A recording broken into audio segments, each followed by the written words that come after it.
61. Qualitative change. Three-headed dog.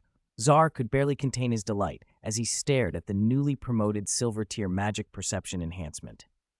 He had expected the upgrade to take another 3 to 5 days, maybe even require harvesting rewards from several goldfish vines.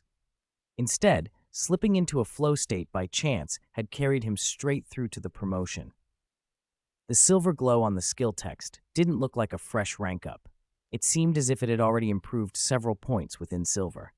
That meant Czar had saved at least a week or two. He immediately noticed how different magic felt since the upgrade.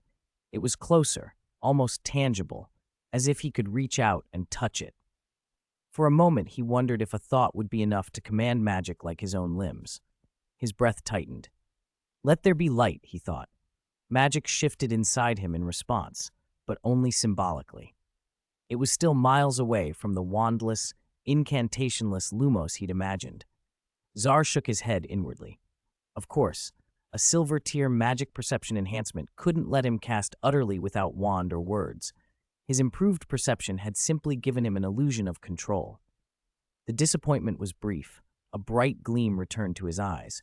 Wandless casting was distant, but if magic perception kept advancing, that day might come. His gaze dropped to the system panel's golden glow. Lumos, which had been stuck between silver and gold for a long time, had finally caught up. Logically, after harvesting a wave of luminous mushroom rewards earlier, his mastery should already have been enough to advance. It had been held back only by insufficient perception. Now, with the qualitative leap in magic perception, Lumos and its derivative, the frequency light spell, surged forward too, overtaking soil loosening spell and pruning charm, which Czar had learned earlier, and at last reached gold tier. Both magic perception and Lumos had changed qualitatively. This should satisfy the illumination conditions required by the piranha algae, but the greenhouse was not the place for experiments. Czar took a deep breath, tamping down his excitement, and looked at Hermione across from him. Hermione watched him with a hesitant expression, her eyes red and swollen as if she'd been crying. It was only 6:30. Most students were still asleep. Even a straight-A overachiever like Hermione wouldn't normally be in the classroom this early unless something was wrong. Czar felt a tug of concern. "Czar," she began, then faltered. "Do you really not need me to take you to the medical ward? You stayed up all night, and yet you look excited. Normally you aren't like this. Are you sure you're not imagining things? That you can tell reality from illusion?" Czar laughed and waved his hands. "I can distinguish. I really can.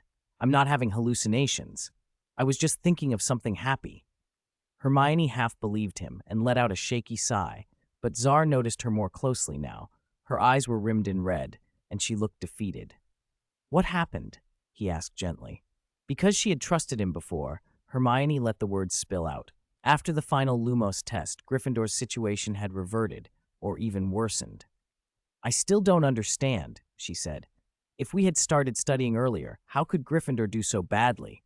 We got the fewest points of the 4 houses, and they don't seem to care. I tried to get them to review, to form study groups to improve our score, but apart from Neville, no one listened. They only remember me when they want to copy homework. I refused them this time, and they acted like I'd done something wrong." Her voice tightened. "And Ron? He said I helped Hufflepuff before the Lumos exam, called me a traitor to Gryffindor." She wiped at her eyes. "Never mind that." Hermione swallowed and continued, voice trembling. "Last night I heard Harry and Ron talking about the 4th floor corridor. I haven't told you yet, but during the midnight duel we found a Cerberus under the trapdoor on the 4th floor. It seemed to be guarding something. Harry and Ron have been speculating about it. I think they might sneak out at night to investigate. If they get caught, Gryffindor will have no chance at the House Cup. I told them they should worry about their studies instead, and Ron glared at me and said I was prying." By the time she finished, Hermione couldn't hold back any longer.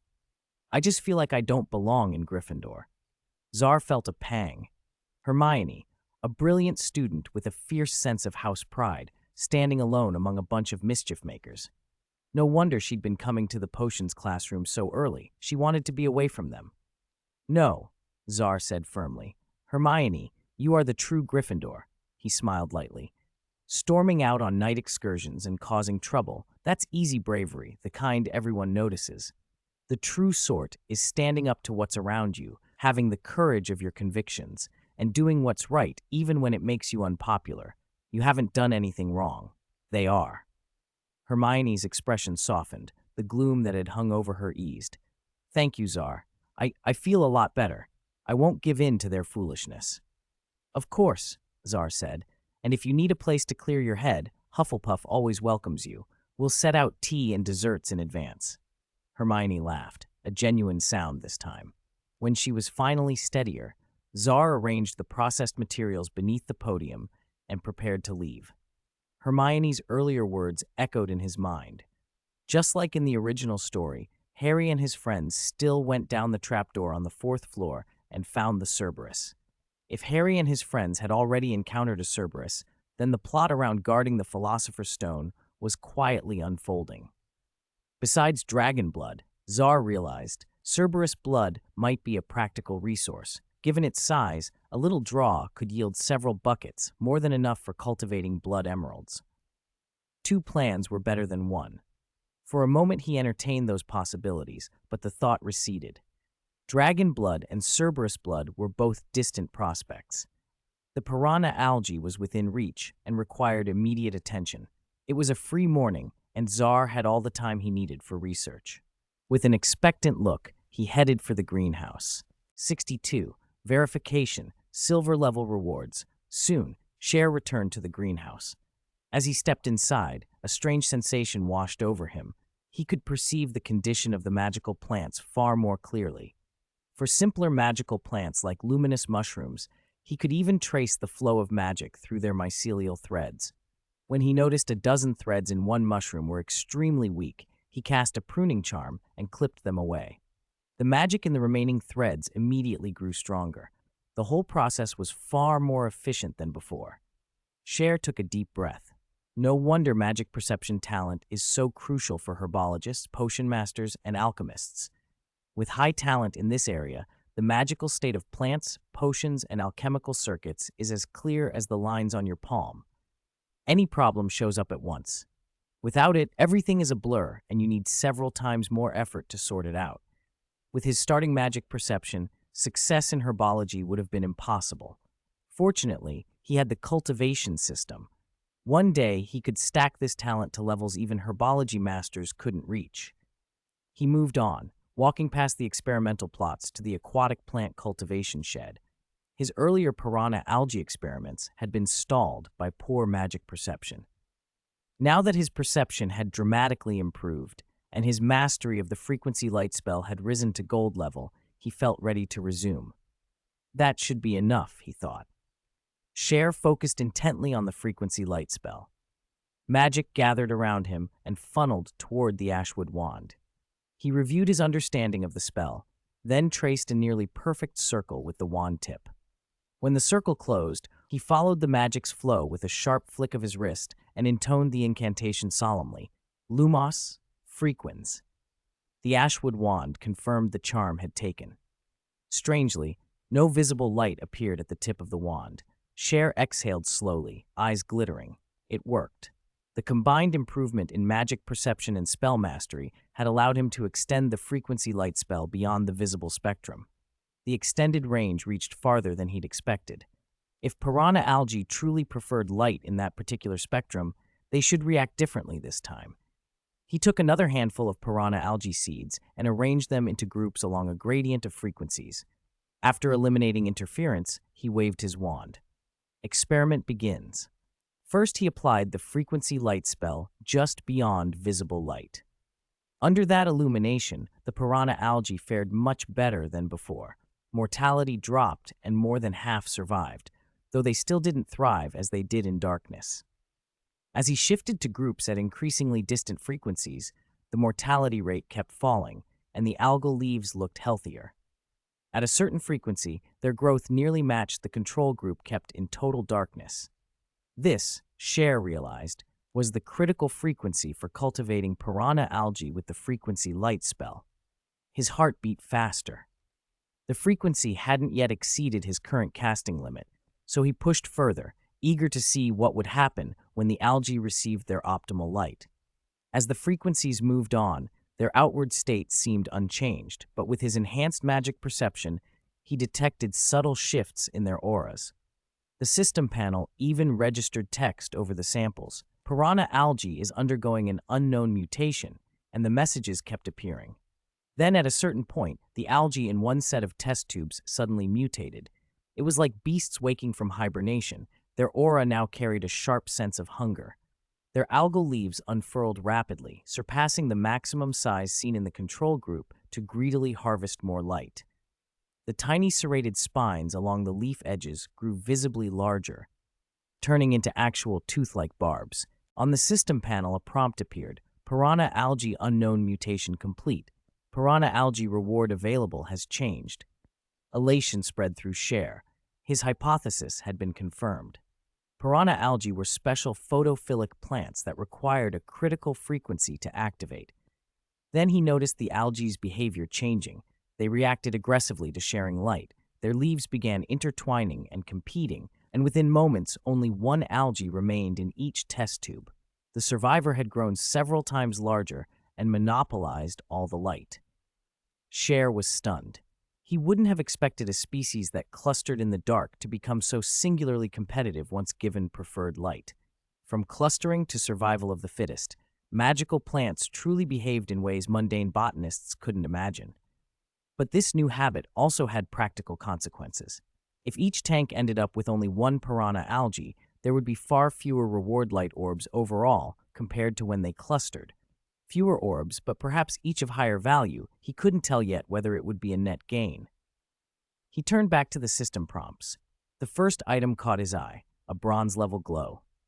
Cultivate the mutated piranha algae to maturity and receive a reward, a minor bonus to cutting-type charms, bronze level.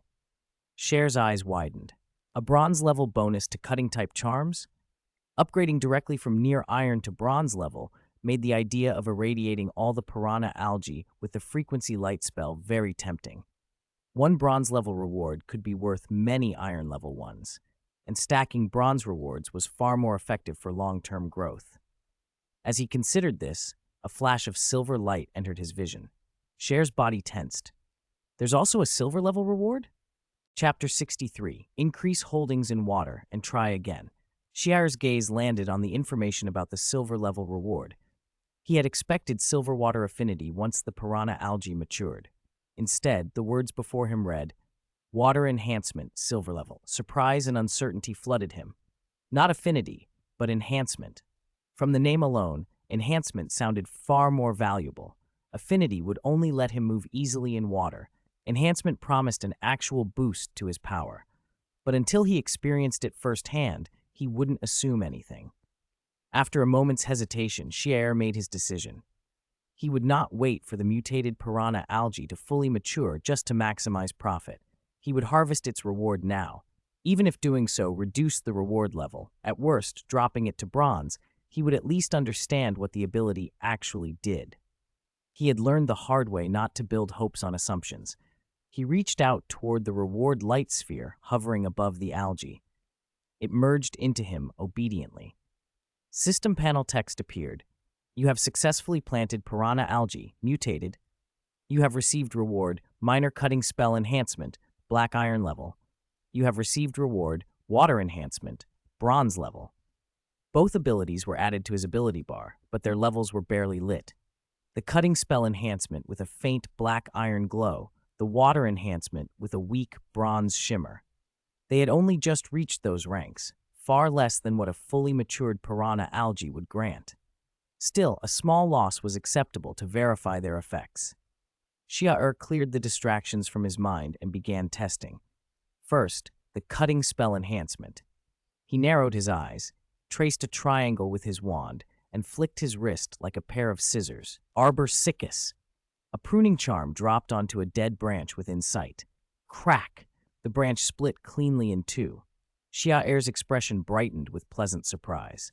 His mastery of the pruning charm was already at silver, and after daily pruning practice in the abandoned warehouse, he was close to gold. After tens of thousands of casts, the charm had almost become instinct. He could sense the slightest change. This time there was a subtle difference. Although his mastery hadn't changed, the charm's effectiveness had increased.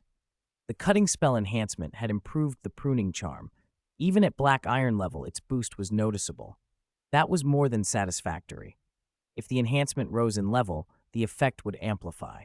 Even better, this was not a single spell buff, but a category-wide enhancement. Its cost-effectiveness was enormous. Alone, it justified planting the piranha algae. Next, he turned to the water enhancement, which gleamed bronze. He had to check this one in water. Would it require only partial immersion or full submersion? He found a water tank large enough to immerse himself and filled it. Holding the edge, he slowly sank. Ankle, calf, thigh, chest. More and more of his body went under. Still, nothing happened. He took a deep breath and submerged completely. With his legendary vitality, a single calm breath underwater could last him a long time. As his head went under, a strange sensation spread through him. There was no panic or suffocation. Instead, a curious warmth and clarity washed over him, as if the water itself was strengthening him. Although the bronze level enhancement was insignificant compared to his legendary strength and vitality, the water enhancement seemed to affect everything, even his mind sharpened.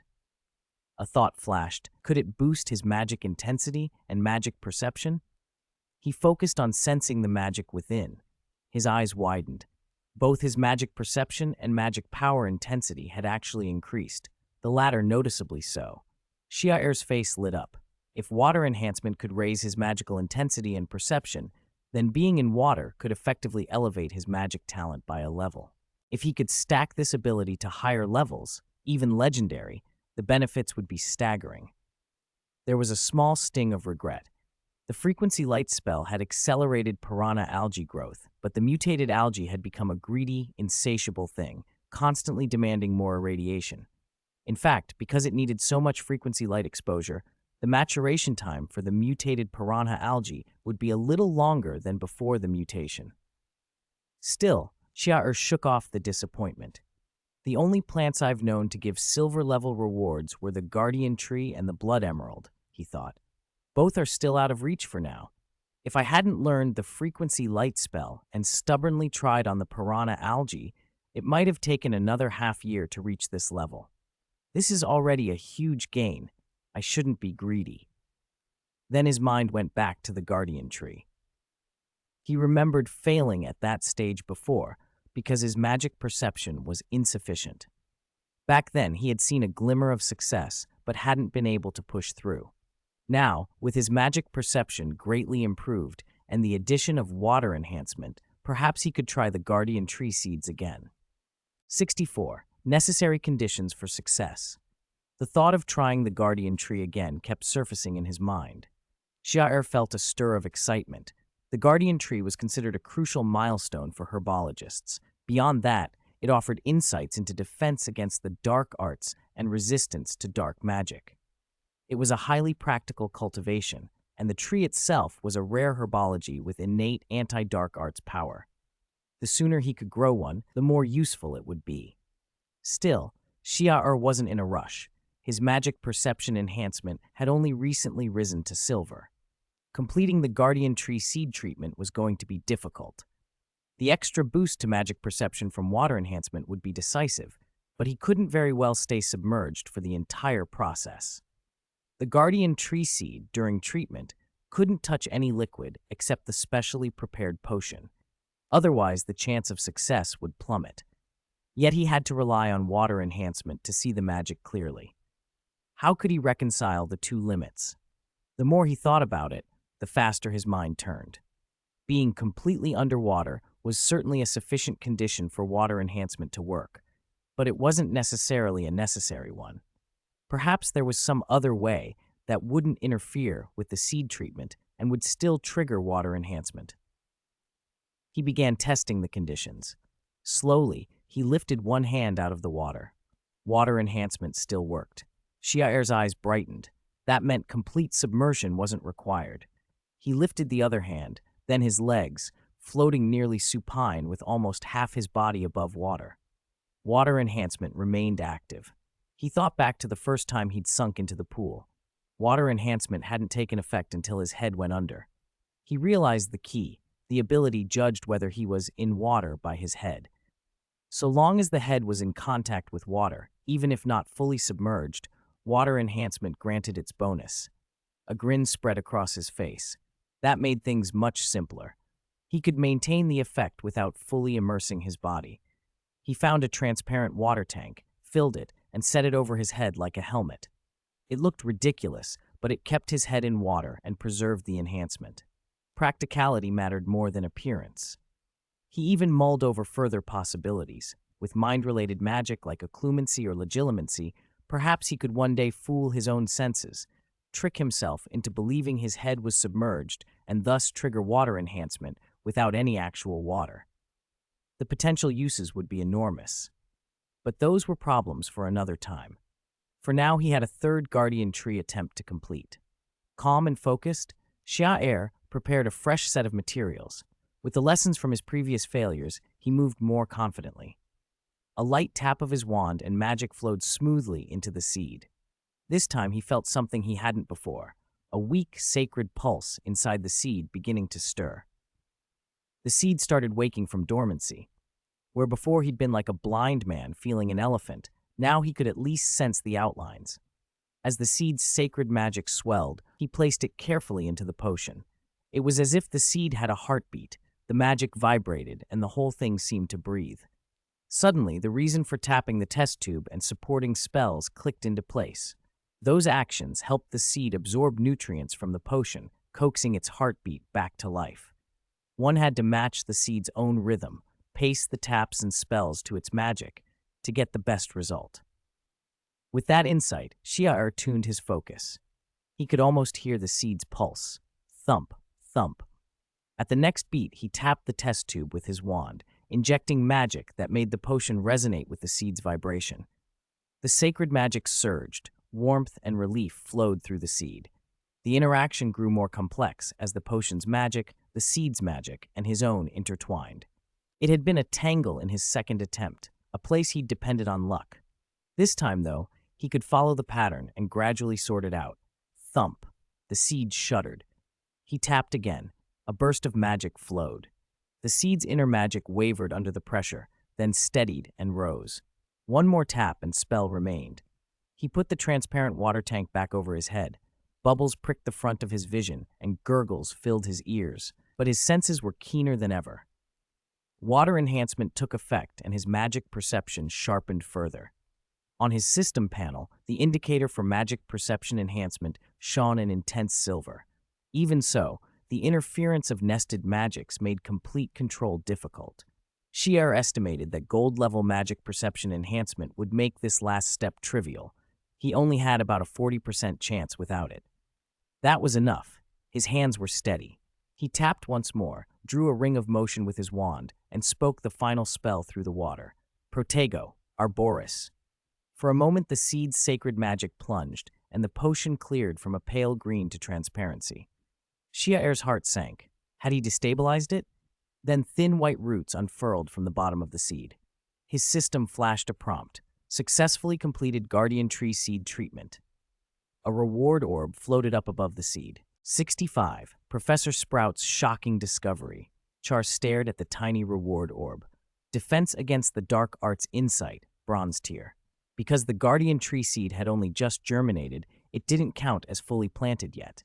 The reward was tiny compared to what he would get once the tree matured. Still, Char was elated. The Guardian Tree wasn't like the piranha algae. The algae's main difficulty lay in using the frequency light spell and accidentally finding the exact frequency the algae preferred. Once those conditions were met, cultivation was relatively straightforward. But every stage of growing a guardian tree required solid fundamentals. Completing the seed treatment meant Char's herbology skill had advanced a level. He was still some distance from fully cultivating a guardian tree, but at least he'd started. A pang of regret hit him. From germination to actually planting in soil, reaching the true planting stage, was another tough hurdle. The requirements for loosening the soil were extraordinarily strict. From Char's estimate, you'd probably need a gold-tier soil loosening spell to guarantee success. The pruning charm had the same high standards. No wonder Professor Sprout called the guardian tree the first milestone every herbologist had to face. Magic perception, mastery of common charms, none of it could be missing. Successfully tending a guardian tree demonstrated the essential abilities of a herbologist. After that, ordinary magical plants would pose little trouble. Char resolved to keep improving.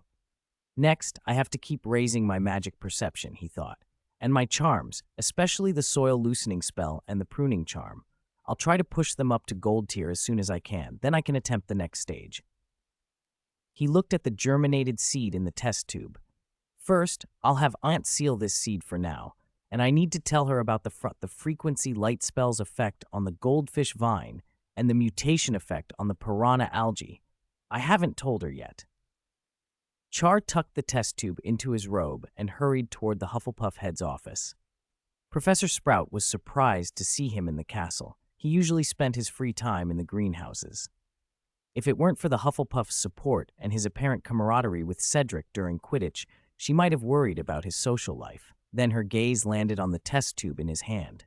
Clear potion, its magic drained. A guardian tree seed with tiny roots curling from the bottom. It had already taken root? Professor Sprout shot to her feet so quickly, her chair toppled with a loud crash. She hardly seemed to notice. Excitement made her stammer. Char, did you treat this? Char nodded, smiling. I felt unusually well today, so I tried. I got lucky, and it worked. He hardly finished when Professor Sprout snatched the test tube as if it were a rare relic. She cradled it, eyes shining. Even with her own proudest academic achievements, she had never handled anything with such reverence. Char had completed the first step of guardian tree cultivation only 1.5 months after enrolling. How long had it taken her? She'd taken 2 months during her second year and thought that fast. Char's speed was astonishing, but instead of envy, she was filled with joy. This child had a unique gift for herbology, a sprout by blood who could become a master. When Char added, I've completed this step, but I'm not confident about the next one, Professor Sprout relaxed and listened as he asked, Aunt, can you temporarily seal it with a potion? And there's something important I need to tell you. Sealing a seed was a routine procedure. It was the something important that snagged her attention. Char explained the frequency light spell. At first, Sprout was puzzled. Why would an improved Lumos-like charm matter so much? Then he told her the goldfish vine grew faster under the blue-violet frequency of the spell. She felt a jolt through her mind. The goldfish vine had been thoroughly studied in the magical community, but no one had ever tried manipulating its growth by tweaking light frequency. This was a completely new research angle. If she published that discovery, a top herbology journal would be within easy reach. And if the frequency light spell affected the goldfish vine, who knew how many other magical plants might react? The research possibilities multiplied. Dozens of high-impact papers could follow. The academic value was staggering. Professor Sprout's face flushed with excitement, not because she needed more publications. She already had dozens, but because Char did. This discovery could open doors for him. If handled right, herbologists would owe him favors, and he could essentially found a new research school. When his time came for major honors, his path would be far smoother. She took a breath. Char, don't tell anyone about this yet. The effect of the frequency light spell on the goldfish vine alone is enough for a major paper. But once it's published, other herbologists will rush to reproduce and extend it. If someone beats us to a more shocking result, our initial contribution will be overshadowed. Let me continue studying the frequency light spell and test other magical plants. Ideally, I want to induce an astonishing mutation in one of them using the spell. That would make our paper indispensable. Everyone who works on this topic would have to cite us. She looked confident. Give me some time. I'm confident I can get results by the end of the school year. With that groundbreaking contribution, you could be granted 1 or even 2 extra experimental plots in the Hogwarts greenhouses. Char stiffened at once, his eyes lit up. Aunt, you mean I could get 2 more plots? Of course, Professor Sprout said matter-of-factly. Valuable plots go first to students with potential so they can produce results. It's standard practice. Char inhaled deeply. He hadn't meant to withhold the piranha algae mutation from Sprout, but he hadn't expected such a benefit. Extra plots were priceless. Another plot meant another magical plant to cultivate, or the chance to double the scale of an experiment. He decided to lay everything on the table. "Ant," he said, "there's more about the frequency light spell. The astonishing mutation you mentioned. I've already achieved it." Professor Sprout froze, staring at him. "Huh?" Professor Sprout had received many pieces of news that left a deep impression on her. Passing her OWL in herbology with an outstanding and being allowed to continue her studies, the acceptance letter for her first paper in a herbology journal, the Hogwarts offer to become the herbology professor, each had mattered. There had even been the awful day she learned of her brother's family's death. Yet the news Ciel had just brought her, she swore, was the most astonishing she had received in years. "You've already finished?" she blurted. "You cultivated a new magical herbology mutation by yourself?" Her voice rose despite herself. Even knowing Ciel wouldn't lie, the claim was almost unbelievable. Causing a magical herbology mutation was the sort of achievement that marked a true herbology master. It required extraordinarily deep knowledge and skill. Ciel nodded. "It wasn't my skill, it was pure luck." Then he told her, step by step, how he'd discovered the piranha algae mutation. As Professor Sprout listened, her face lit up. Joy, relief, and admiration fought across her features. "No, Ciel," she said firmly. "This is not luck. You broke with convention, used the frequency light spell on the piranha algae, and discovered its extreme phototropism. Even a seasoned herbology master wouldn't call that luck. Child, you are an outright herbology genius." Under such praise from a master like Professor Sprout, Ciel was pleased, but he worried about one thing. "Auntie, will the experimental plot give you trouble?" Sprout shook her head with conviction. To have completed the guardian tree seed treatment in just over a month since enrollment, and now to produce these results, who else deserves that empty experimental plot in the greenhouse? If anyone protests, I'll put a biting cabbage on his head. Anyone who objects might as well have no use for their brain. Wait for my news. At the latest, by the Christmas holidays, I should have the paper ready. After that, organizing the experimental plot will be a formality. Ciel exhaled in relief. His eyes brightened.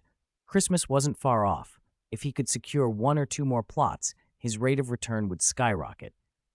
Professor Sprout, her excitement settling, began treating the guardian tree seeds. She took out an ice blue potion, immersed the sprouted seeds, and muttered a stiff incantation. "Vigor semina, immotus." Ciel felt the seed's magic go still, as if frozen. "As long as these seeds aren't reactivated," Sprout said, "they'll be perfectly preserved in this state for a whole year. It won't affect their chance of successful cultivation." She sighed with a little pride. "That's thanks to this potion, made specifically for guardian tree cultivation. If this potion hadn't existed 200 years ago, cultivating guardian trees would be several levels more difficult. Herbology and potions have always been complementary." Then she remembered something and looked at Ciel. "I hear you've been spending time with Professor Snape and helping him process materials?" Ciel nodded. Sprout's expression turned pleased. "Very good. Many herbs need potion support, more so the more powerful specimens. In the next stage, the guardian tree will make heavy use of something called the holy tree potion. It's possible to succeed without it, but with the potion, the tree matures faster and is healthier. Since your magic activated the tree, it's best if you brew the holy tree potion yourself. Working as Professor Snape's assistant, just a word or two of his guidance will be very helpful." She hesitated, then added with a small smile, "Professor Snape has a bad temper, is cold, and he doesn't wash his hair, but his potion skills are beyond reproach." Ciel agreed. He'd intended to reduce his visits after finding the Mixed Blood Prince's textbook, but the assistant role suddenly looked like a necessity. "Tonight, after Quidditch practice, I'll go to Professor Snape's." He led Professor Sprout toward the greenhouse to check on the mutated piranha algae. That evening, after dinner, Mr. Malfoy and a clutch of first-year Slytherins, those who like to call themselves the Little Snakes, hesitated outside the Slytherin Dean's office. They finally knocked, nerves jangling. From inside, Snape's voice called, cool and cutting. "Ciel Sprout, I told you long ago, Quidditch is a sport for brainless, muscular types, especially the seeker position. It's good you're not one. Otherwise, I'd never let you process potion materials. A moment later, the door opened. Snape's face, previously mocking as if he expected Ciel, darkened when he saw Mr. Malfoy and the others instead. Mr. Malfoy? What are all of you doing here? Mr. Malfoy and the little snakes bristled. Why was the dean so congenial to Ciel? They had been here first. Malfoy forced his hands into fists. Dean, are you having Ciel Sprout help process materials? Snape looked at him with a sneer. Do I need to report to Mr. Malfoy? Malfoy flushed. No, of course not. He waved a hand then, under Snape's cold gaze, ground out. But Dean, we are Slytherin. The House Cup is at stake. If you need an assistant, we can do it. If Ciel can process materials for you, so can we. Many of us can do it even better. Give us a chance. Whatever materials you need processed, we'll double, no, triple his output. Snape raised an eyebrow. For a moment he studied them, then said, Very well. I'll give you a chance. Consider it a lesson. Next time, do your reconnaissance properly. At least then you won't be completely unaware of your opponent's strengths. He flicked his wand. Baskets upon baskets of squirming flobberworms appeared, piled like small mountains, landing in Mr. Malfoy and the others' arms. You must process all of these by tomorrow morning, Snape said. They stared at the flopping creatures in shock. Dean, so many flobberworms? Process them by tomorrow morning? Did you mean the day after tomorrow? Next week? We can't finish even if we stay up all night. Snape's eyebrow inched up. Stay up all night? Are you misunderstanding something? If you can't work through the night, how do you expect to compete with Ciel? When Professor Snape announced the assignment, Malfoy and the others froze. All-nighters? For a single task? The idea sounded absurd, and yet Malfoy murmured to himself, unconvinced. An all-nighter for just one day is possible, he said. But how long has Ciel been working for Snape? Can he really pull all-nighters every day? One of the others wondered. He still has to go to the greenhouses and attend Quidditch practice. If this were a daily thing, even someone of iron would break. Then Malfoy's eyes brightened, as if he'd put two and two together. He straightened and spoke confidently. No problem, Head. It's only one all-nighter. We can handle it. Professor Snape arched an eyebrow. Are you sure? If you recognize your limits now and give up, there's still time, he warned. The Slytherins hesitated, but Malfoy answered for them. Head, we won't give up. We'll defend Slytherin's honor by any means necessary. Snape's face darkened. He snorted coldly. Then you had better last a little longer. Don't disappoint me. He turned and left the classroom, muttering under his breath. Idiots, all of them idiots. I've given them a chance. They're a lot of trolls. They can't judge their enemy's strength, nor can they judge their own. How did this year's Slytherin intake turn out like this? None of this reached the ears of the boys still gathered around Malfoy. The little snakes were anxious. Malfoy, the head seemed very displeased, one said. I felt like he wanted us to be sensible, to withdraw and stop competing with Char. We didn't even discuss it. How could you commit us without asking? Malfoy held his chin high. Because you haven't realized this is the head's test, he explained. He said the job requires all-nighters every day, but think, if Char's normal, how could he keep up that kind of intensity constantly? He must get tired. He needs to sleep. It's impossible to maintain every day. So the head must be exaggerating, another finished. Exactly, Malfoy went on. First, it tests whether we can tell truth from bluff. Second, it tests whether we have the determination to get this post by any means necessary. Remember the head's teaching. By any means necessary. That's our creed. The head used all-nighters to intimidate us, to see if we have the resolve. The others brightened. So that means, as long as we persevere and show the head we're determined to oust Ciel by any means necessary, it will work? Ciel can handle a lot of work on his own, Malfoy said. There's no way we, with so many of us, can't do this. Come on, let's get to work. Like being injected with adrenaline, the little snakes set to processing flobberworms one after another. Very quickly, their faces grew green. The slimy, wriggling creatures were revolting. Several Slytherin girls were already fighting nausea. Worse, flobberworm mucus started to show its irritating effects. Their forearms reddened and began to itch like a bad rash, stinging against the skin. Malfoy gritted his teeth. Persevere. We must persevere. By the time Gier finishes Quidditch practice, he'll find we've already kicked him out. The Hufflepuff's plot will be foiled by us. The turning point for the House Cup starts here. They swallowed bile and kept working, enduring the nausea and the itch. At the same time, on the Quidditch pitch, the Hufflepuff team was holding its daily practice. Gier hovered above the players, hunting the bludger.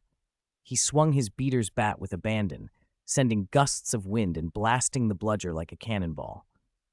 The Hufflepuffs flew through the air on trajectories determined by where Gier's hits would send the bludger.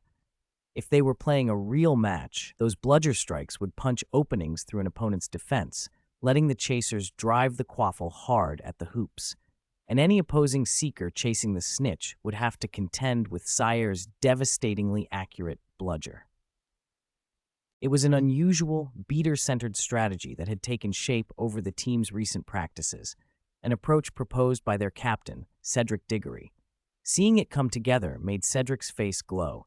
Yes, the Seeker's individual glory might be reduced, seeming to rely on the beater's work to secure a catch, but Cedric didn't care. Hufflepuff was not about showing off one hero. All that mattered was winning and bringing the Quidditch Cup back to Hufflepuff after so many years. At the edge of the pitch, a thin figure watched the practice with wide eyes.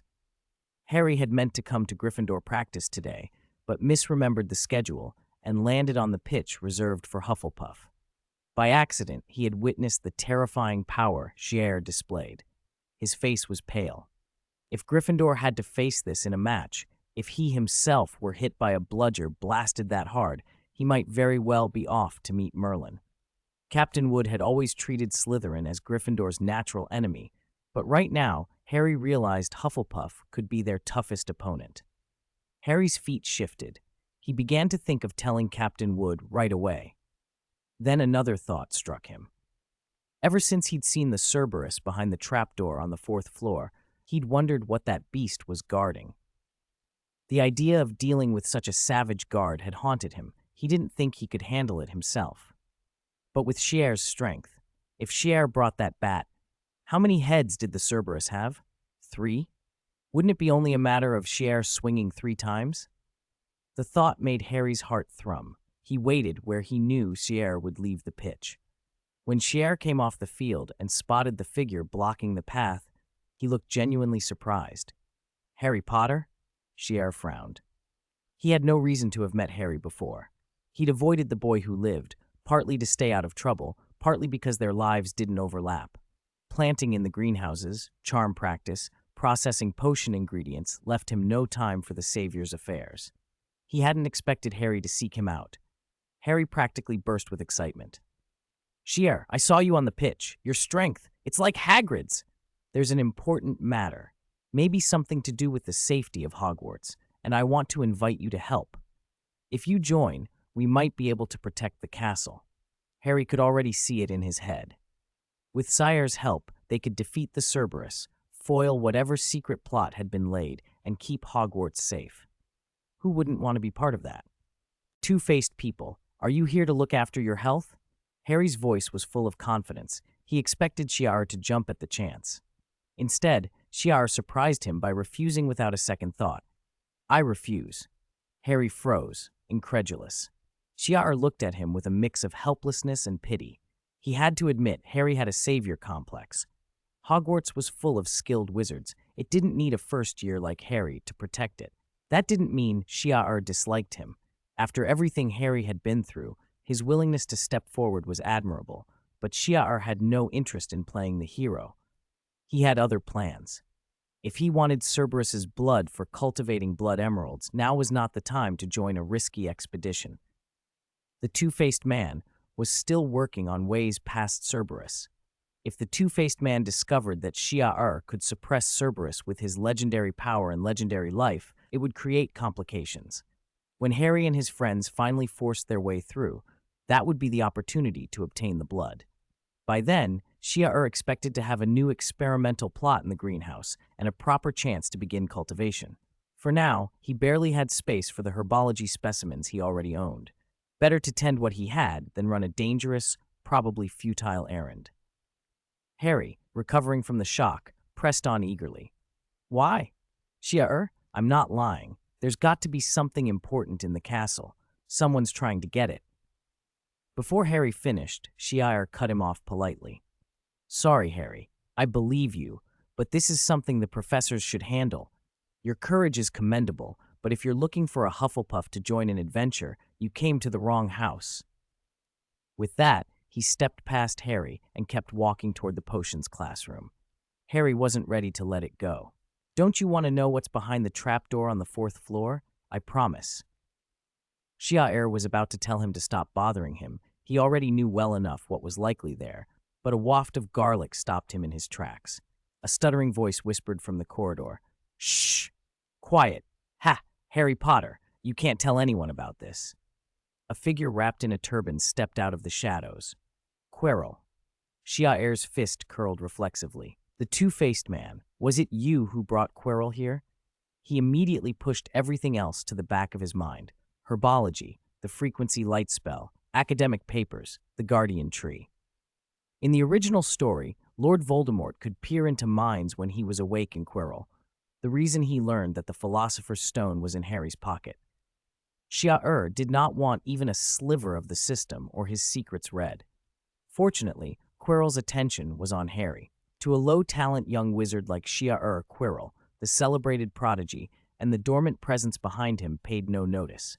Ciel kept his tone casual. Professor Snape still needs me. Professor Quirrell, Harry, goodbye. Quirrell's eyes flicked over Ciel without interest. To him, Ciel was just a young wizard who knew better than to try to compete in general magic and instead sought standing in Quidditch, herbology, and potions. The only student who mattered was Harry Potter. Once he was out of the turbaned man's line of sight, Ciel hurried 2 corridors away and let out a long breath.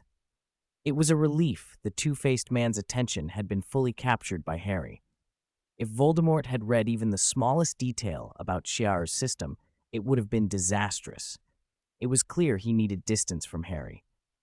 That Dementor, as Ciel muttered to himself. Too much contact might eventually attract Dumbledore's scrutiny, and that could be worse than anything the two-faced man could do. A cold determination settled over him. He had to get stronger and fast.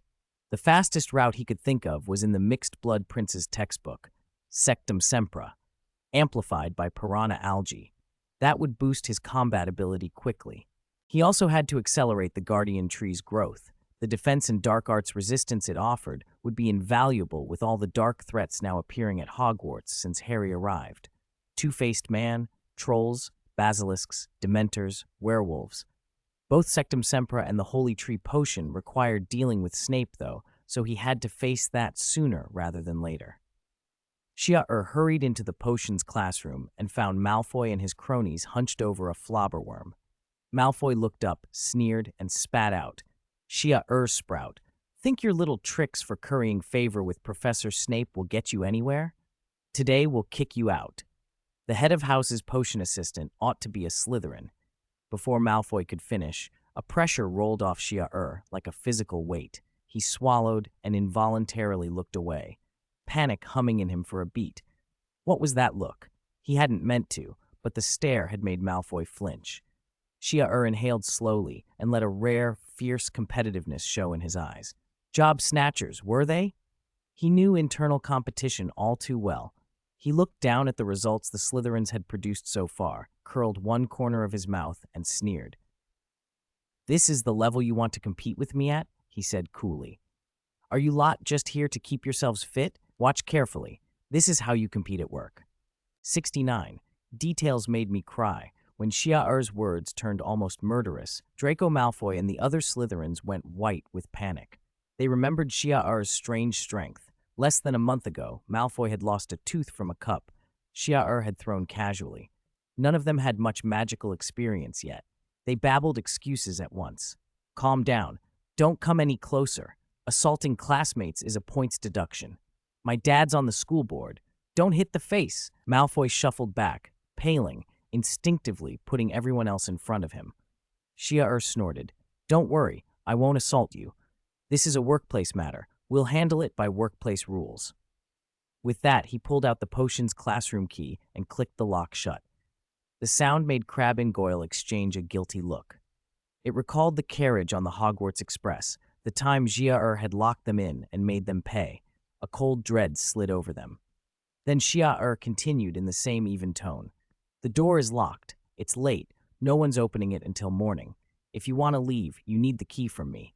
You have two options. Either defeat me and take the key, or impress me so much I hand it to you. The Slytherins went silent, then muttered among themselves. One suggested, there's a lot of us. Crabbe and Goyle can tie him up, then we'll mob him. Crabbe and Goyle, not as dim as they'd been, glowered and shot back. Why don't you go first? You go if you want. I'm not doing it. No one volunteered. The plan collapsed. Then let's compete, Malfoy said finally, regaining his swagger. If we can process flobberworms faster, better, and more than you give us the potion's key and stay away from here. Fine, Gia said. Accepted. It was enough to ignite their pride. Processing flobberworms was tedious, dirty, slimy, and humiliating, but they told themselves defending Slytherin's honor was their duty. For a little while, the grumbling became frantic, competitive energy. They set to work. Gia picked up a basket and went to work with a calm, fluid grace. Since his magic perception enhancement had climbed to silver, he could read the magical aura in the flobberworms much more clearly. His hands moved faster and more sure. The mucus he squeezed out was cleaner, a touch more potent. Still, he noticed something new. The magical quality of mucus from different worms varied slightly. When combined, there was a faint disharmony he hadn't seen before. When Snape had shown him how to process them, the mucus from several worms had seemed to match perfectly, consistent, as if from the same source. Gia didn't know precisely what a slight inconsistency in the thickening mucus would do to a potion, but he understood now why potion masters were called masters. They polished every detail until it was exact. He imagined Professor Sprout must do the same in herbology. The thought tightened his focus.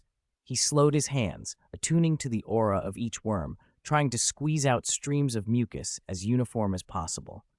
The new method was exhausting.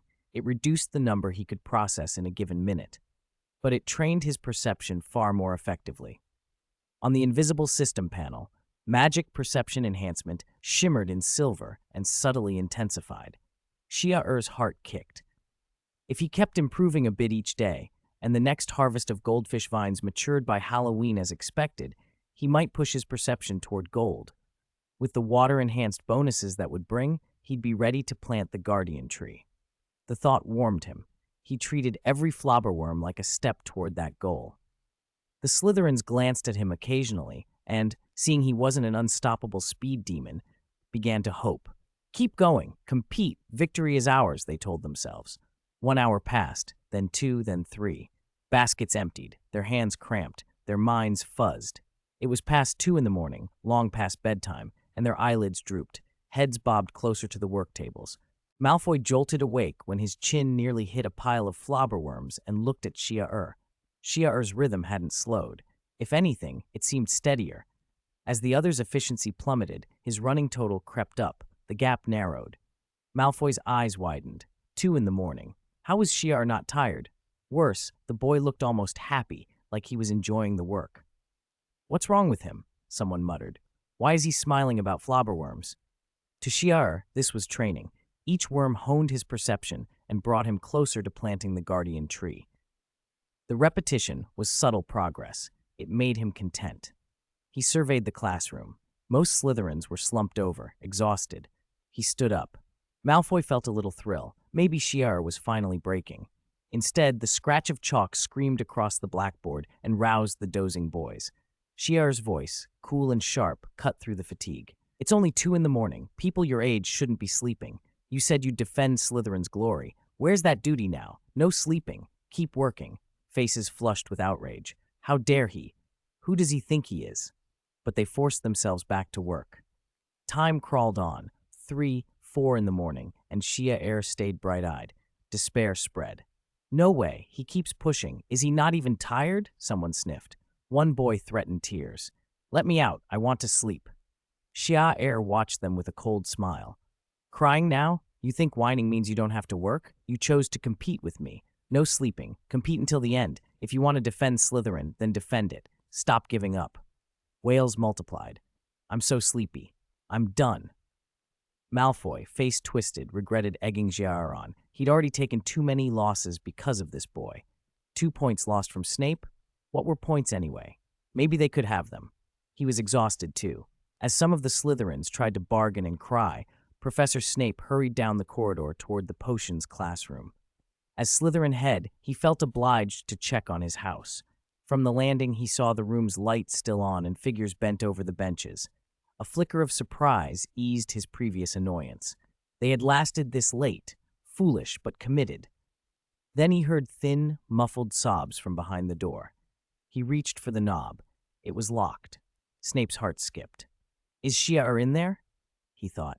The door's locked and someone's crying. Did they lock Xiaer in and bully him? When Snape realized what was happening, his heart sank. He knew how much Professor Sprout cared for Xiaer. If Sprout found out that Xiaer was being bullied by the Slytherin first years, she would erupt. Snape thought of all the strange magical plants Sprout kept and shivered. He drew his wand. Alahomora. The lock clicked and the classroom door swung open. Snape stepped inside. What is going on here? Stop this at once. At that, he stopped himself. The scene was nothing like he had expected. Xiaer was not surrounded and battered. Instead, the Slytherin first years sat slumped on the floor, tearful and pale, rubbing their eyes. I'm so sleepy, one sniffled. I just want to sleep, another mumbled. On seeing Snape enter, they brightened as if the head of the house had arrived to save them. Dean, they cried, you're here. Malfoy, his face full of contrived outrage, rushed forward. Xiaer Sprout bullied us. He wouldn't let us leave, wouldn't let us sleep, and forced us to process flobberworms. Dean, you won't stand for this, will you? Snape's expression darkened so suddenly his pupils narrowed. He looked at them with withering scorn. You expect me to believe that 10 of you were bullied by one student? He said slowly. And that you, who started it, now want me to mete out justice on your behalf. His lips twitched with contempt. What a disgrace to Slytherin you are. The boys went silent, unable to meet his glare. Snape flicked his wand. A subtle charm tightened their eyes so they could not close them and forced them to stay awake, rubbing at their stinging eyes. He ground his teeth. Go back to the common room and think about your conduct. Do not embarrass yourselves in public again. As for sleep, you're not going to get any until I say so. And, he added, taking a breath, 5 points from Slytherin. They shuffled out, bitter and cowed. When the door shut behind them, Snape's anger did not lessen. He could not understand how Slytherin had fallen so far. In his time, the house had been full of true talent. He looked at Xiaer with an expression of cold displeasure. Mr. Sprout is really something this time, he said sarcastically. You must be very proud of yourself. Xiaer met his gaze calmly. Snape stalked to the desk and, still bristling, began to admonish him. Do you really think your potion ingredients were processed properly? Do you think you are my right-hand man? Have you paid attention to the uniformity of the flobberworm mucus's magic? Answer me. Xiaer nodded. I did notice that today, Professor. I paid more attention to that aspect. Please criticize and correct me. For a moment, the anger in Snape's face faltered, and something like confusion softened it. He examined the large bottle of flobberworm mucus Xiaer had prepared. The magical signature was not perfect, far from Snape's own standard, but it was markedly better than before. It was, at last, barely acceptable. Snape felt a sting of something like emotion. Objectively, Xiaer was no prodigy in potions. His progress came through effort rather than innate talent. When Snape compared their beginnings, if he had been born with Xiaer's talents, could he have made such rapid gains? How much harder must Xiaer have worked to produce a bottle of this quality? The thought made him unexpectedly moved, and then regretful. Such dedication wasted on such limited natural ability. Hard work could only take one so far. Talent mattered, and Xiaer's ceiling would be painful to reach. The anger drained away. Snape picked up the bottle, studying it for a long moment, then looked at Xiaer. Considering your effort and that you've lightened my workload somewhat, he said slowly, I will grant you one reasonable request. Think carefully before you ask. Xiaer's face lit up. A promise from a potion master was not to be taken lightly. He did not blurt out a piece of luck or an impossible brew. His goal had been set for a long time. Professor, he said without hesitation, I want you to teach me how to make the Holy Tree Potion. Snape's eyes narrowed. Holy Tree Potion, the draught used in the second stage of guardian tree cultivation in herbology? Had Xia herbology reached that level? He searched Xia face, expressionless. You want me to teach you potions? You do realize I only take on private pupils who earn an O at their owls and potions. Xia smile faltered into a look of disappointment that made Snape's lips curl in the smallest of smiles. After a moment, he snorted. Very well, starting next week, every Saturday evening, after you have completed your assigned work, I will give you 2 hours of individual instruction. He fixed Xia with a warning look. But do not mistake me. If you prove to be utterly hopeless, don't blame me when I throw you out of the potions classroom. Then, without waiting for thanks, he turned and left. Xia's grin broke across his face as soon as the door closed. The promise was everything. His schedule would only get busier. He had luminous mushrooms to tend, the goldfish vine and piranha algae to cultivate, charms practice, Quidditch training, the ongoing search for the Half-Blood Prince's textbook, processing ingredient batches, and honing his magic perception. Now, there would also be 2 hours of potions instruction every Saturday evening. His days were so full, there was hardly an hour to spare, but Xia preferred it that way. Sweat now, fewer regrets later. He worked through the night, tidying and cataloging every cupboard in the potions classroom. When dawn finally came, he had everything back in order and left the room, satisfied. All the cupboards in this classroom have been searched, he told himself. It seems the Half-Blood Prince's textbook isn't here. Only 5 classrooms left to search. If I'm slow, I'll find it in a couple of weeks. If I'm lucky, sooner. Life settled into its busy rhythm. With Malfoy and the others cowed, Xia encountered no more trouble. A week passed in a blur. The castle began to display pumpkins and banners. Students whispered excitedly about the upcoming Halloween feast. Xia realized the term was already half over. He opened the cabinet in the corner of the potions classroom on a whim, sifting through the clutter. Tucked among loose sheets and scraps of parchment lay a dog-eared copy of Advanced Potion Making. His heart beat faster. He opened the flyleaf.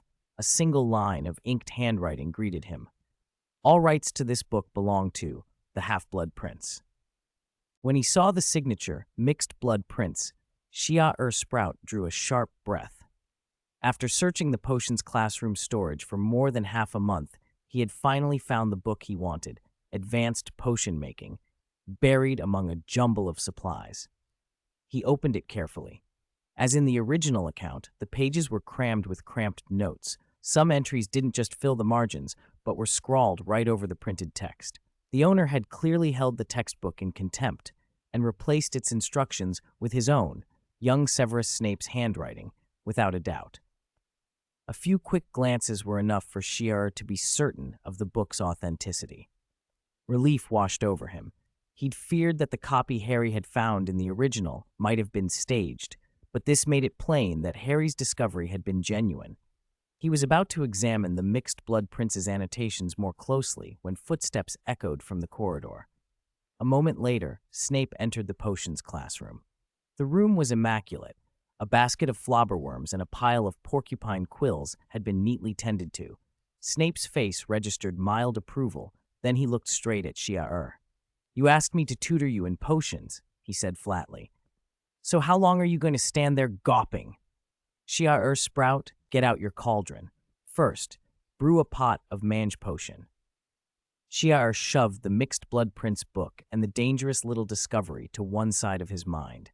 Snape only offered instruction once a week, and with his temper he might walk out if he sensed distraction. This lesson was crucial to Xia's plan to plant the guardian tree, so he set to work with a seriousness that pleased Snape. There was something of his younger self in the boy. After only a few moments, however, Snape frowned and called a halt. Xia was puzzled. Mange potion was basic, he'd brewed acceptable ones in class, and had been studying for nearly 2 months. His technique followed the textbook exactly. What could be wrong? Have you forgotten my assessment of your mange potion in class? Snape asked, sharp as ever. Xia remembered. Although his brew matched the textbook standard, Snape had dismissed it as soulless, mere following of instructions with no understanding. That had puzzled him then, and it puzzled him now. Then an idea struck. In the Mixed Blood Prince's notes, Snape had crossed out the textbook's directions and written his own. Clearly, Snape distrusted rigid rules and relied on his own sense for potion making. Even if Ciel followed the book to the letter, he still wouldn't satisfy him. Snape snapped again.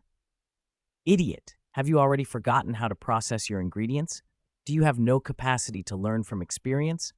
Most students would have shrunk under such scorn. Ciel, hardened by weekly study groups in his previous life, felt only a mild breeze of annoyance. Then he understood. For Snape, processing an ingredient wasn't a fixed set of motions. It depended on the ingredient's magical signature, its subtle qualities. You couldn't treat every sample the same way textbooks prescribed. You had to feel its signature and adjust. He changed course. Watching the cauldron, Ciel added the mange potion ingredients in a different order, stirred in an irregular, exploratory way, and handled them as if he were still learning. Snape's expression shifted from contempt to something like a smile. Instead of berating him, he explained. Ingredients from the same source are never identical, Snape said. Even when two samples appear uniform, their magical signatures differ in tiny ways.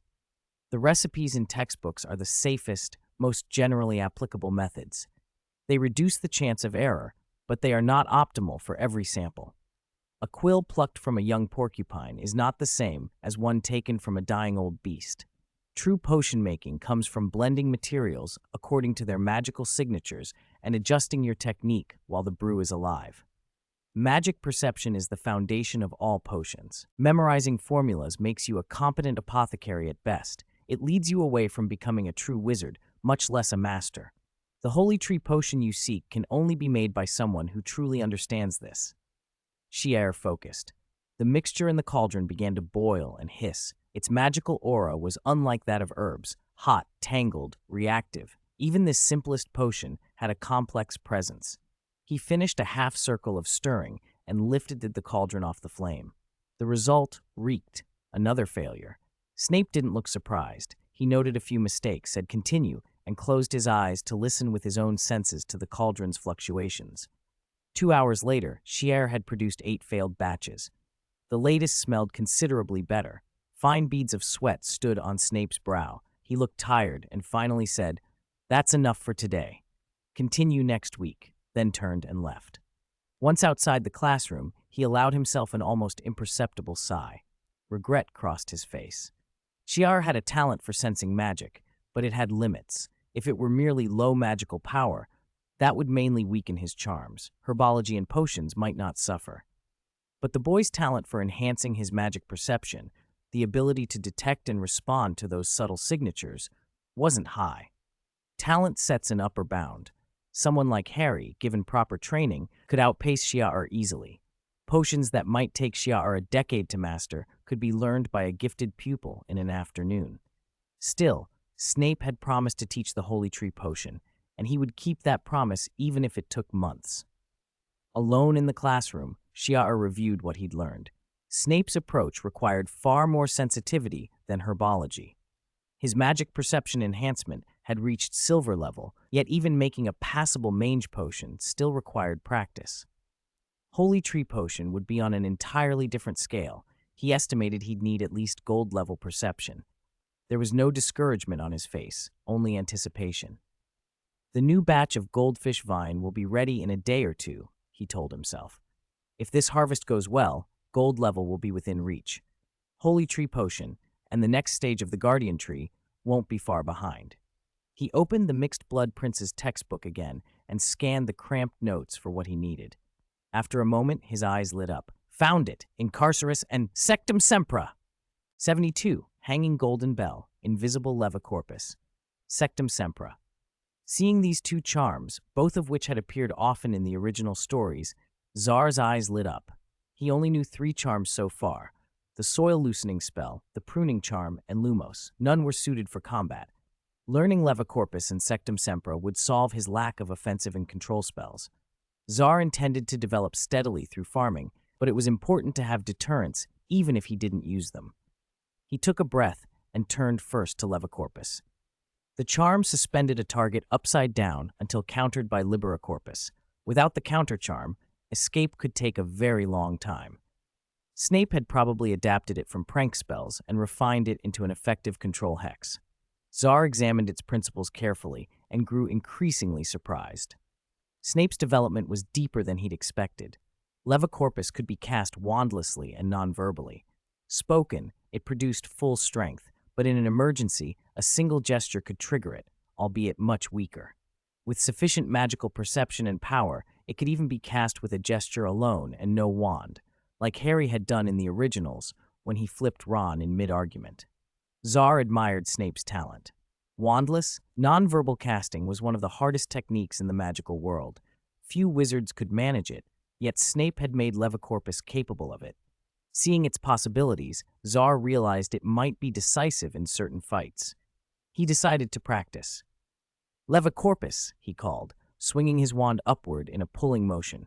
A strand of magic flashed from the tip of his wand and struck a desk in the potions classroom. The desk seemed gripped by an invisible hand and hung upside down from the ceiling. Tsar watched, fascinated. The desk remained suspended. 10 minutes passed, and it showed no sign of falling.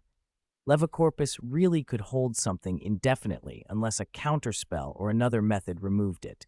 He couldn't help thinking that, in Harry Potter's world, magic could feel like a bug to a physicist. For a small wizard like him, this was astonishing.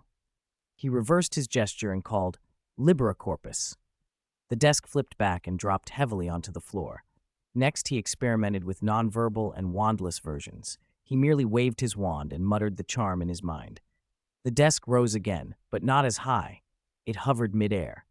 After extensive testing, he estimated the spell's limits.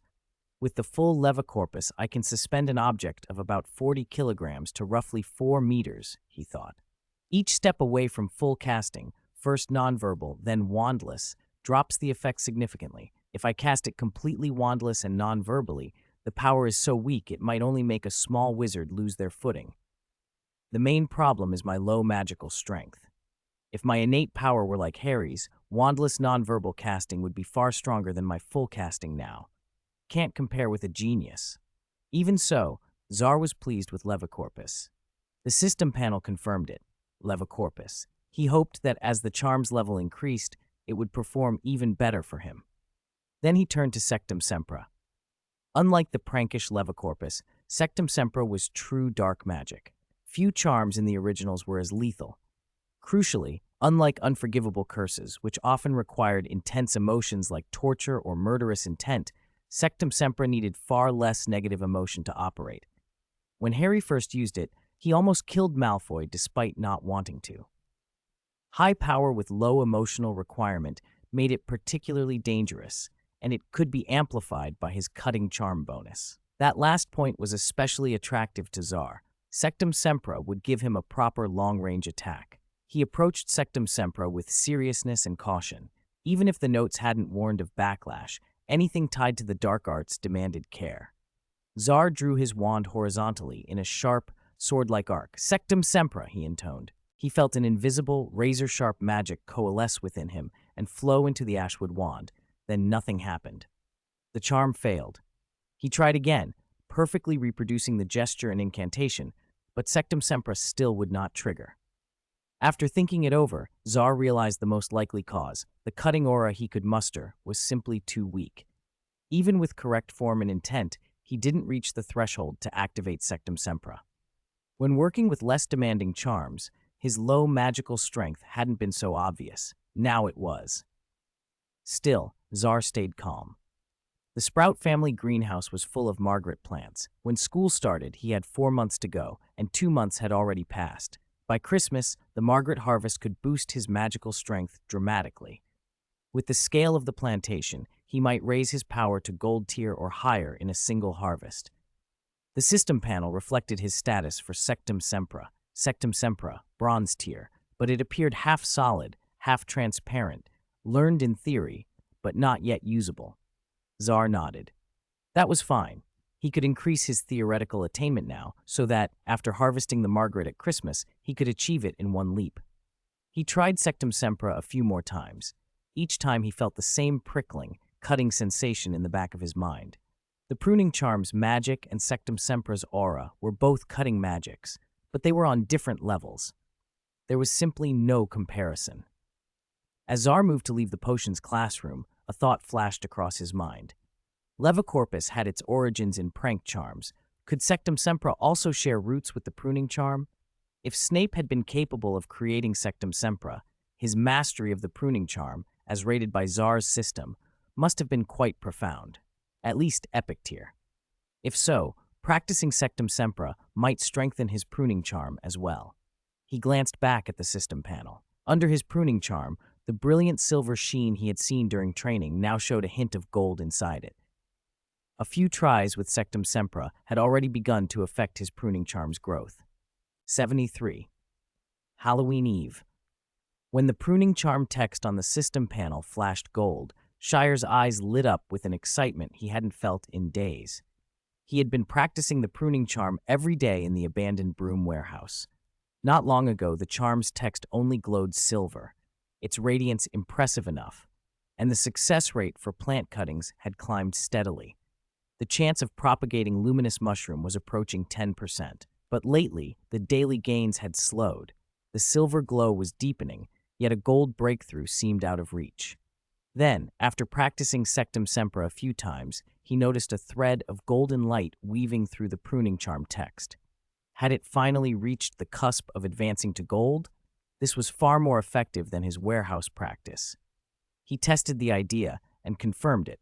The way he was forming Sectum Sempra contained echoes of the pruning charm. Practicing Sectum Sempra accelerated the pruning charm's improvement. Shire's heart leaped. If he had relied on ordinary practice, getting the pruning charm to gold would probably have taken another month. But with the boost from Sectum Sempra, it should happen in about 3 days. The success rate for cuttings would climb again, which would be a huge help in earning more planting rewards. Any disappointment over Sectum Sempra's temporary restrictions vanished. He devoted more time to the incantation. Outside the potions classroom, the castle was turning into Halloween. Pumpkin lanterns burned in every corridor. Each house dressed its spaces in house-themed decorations: golden red lions, blue eagles, green snakes, and the earthy yellow of Hufflepuff. The great hall was completely transformed. The long house tables were decked in each house's colors and tastes. Costumes were the talk of the castle: vampires, werewolves, even Hannah Abbott attempting to conjure her own rabbit ears. Even the ghosts were caught up in the chatter. Quidditch training was put on hold so everyone could prepare and enjoy the feast. Laughter floated everywhere. Not everyone joined the merriment. Shire wasn't avoiding it out of dislike. He was simply too busy. His schedule was packed, and he hadn't the time to plan a costume. Knowing Quirrell might cause trouble on Halloween, and that being outside could be dangerous, made him even less inclined to attend the feast. But the pruning charm's gold breakthrough was so close that other things really did slip his mind. Hermione Granger, too, didn't fit the festive mood. As in the original timeline, she'd been ostracized and was miserable every day. Fortunately for her, she'd found a small consolation: Shire's habit of being in the potions classroom every morning before dawn. Each day before breakfast, she came early and emptied some of her troubles to him, and those confessions kept her going. The morning of the Halloween feast was no different. While the castle smelled of roasted pumpkin, Hermione pushed aside her breakfast and slipped into the potions classroom. "I thought I was prepared," she said, sitting down with a long sigh, "but when it actually happened, I still couldn't believe it." "Last night, Gryffindor hardly slept," she went on. "They were arguing about costumes the whole time. I sat in the common room and no one asked me. I tried to help with suggestions, but nobody paid attention." She slumped over the table. "I think I'm really isolated. No one's told me to my face, but I don't have a single friend in Gryffindor. Oh, except Neville." Shire listened without interrupting. Hermione mostly needed to be heard. She was resilient and didn't require much coddling. After she'd gotten it all out, her mood lifted. "It's fine," she said. "I'll enjoy Halloween on my own. I've made a costume of Julefa, a famous 16th century witch scholar. If no one recognizes it at the feast, I'll be heartbroken, so you must clap for me." She brightened at the thought of charms class. "Finally, new charms today. I learned the levitation charm early, but maybe I can earn Gryffindor some points." Shire's mind went back to the original events. In that version, Hermione had tried to help Ron with the levitation charm.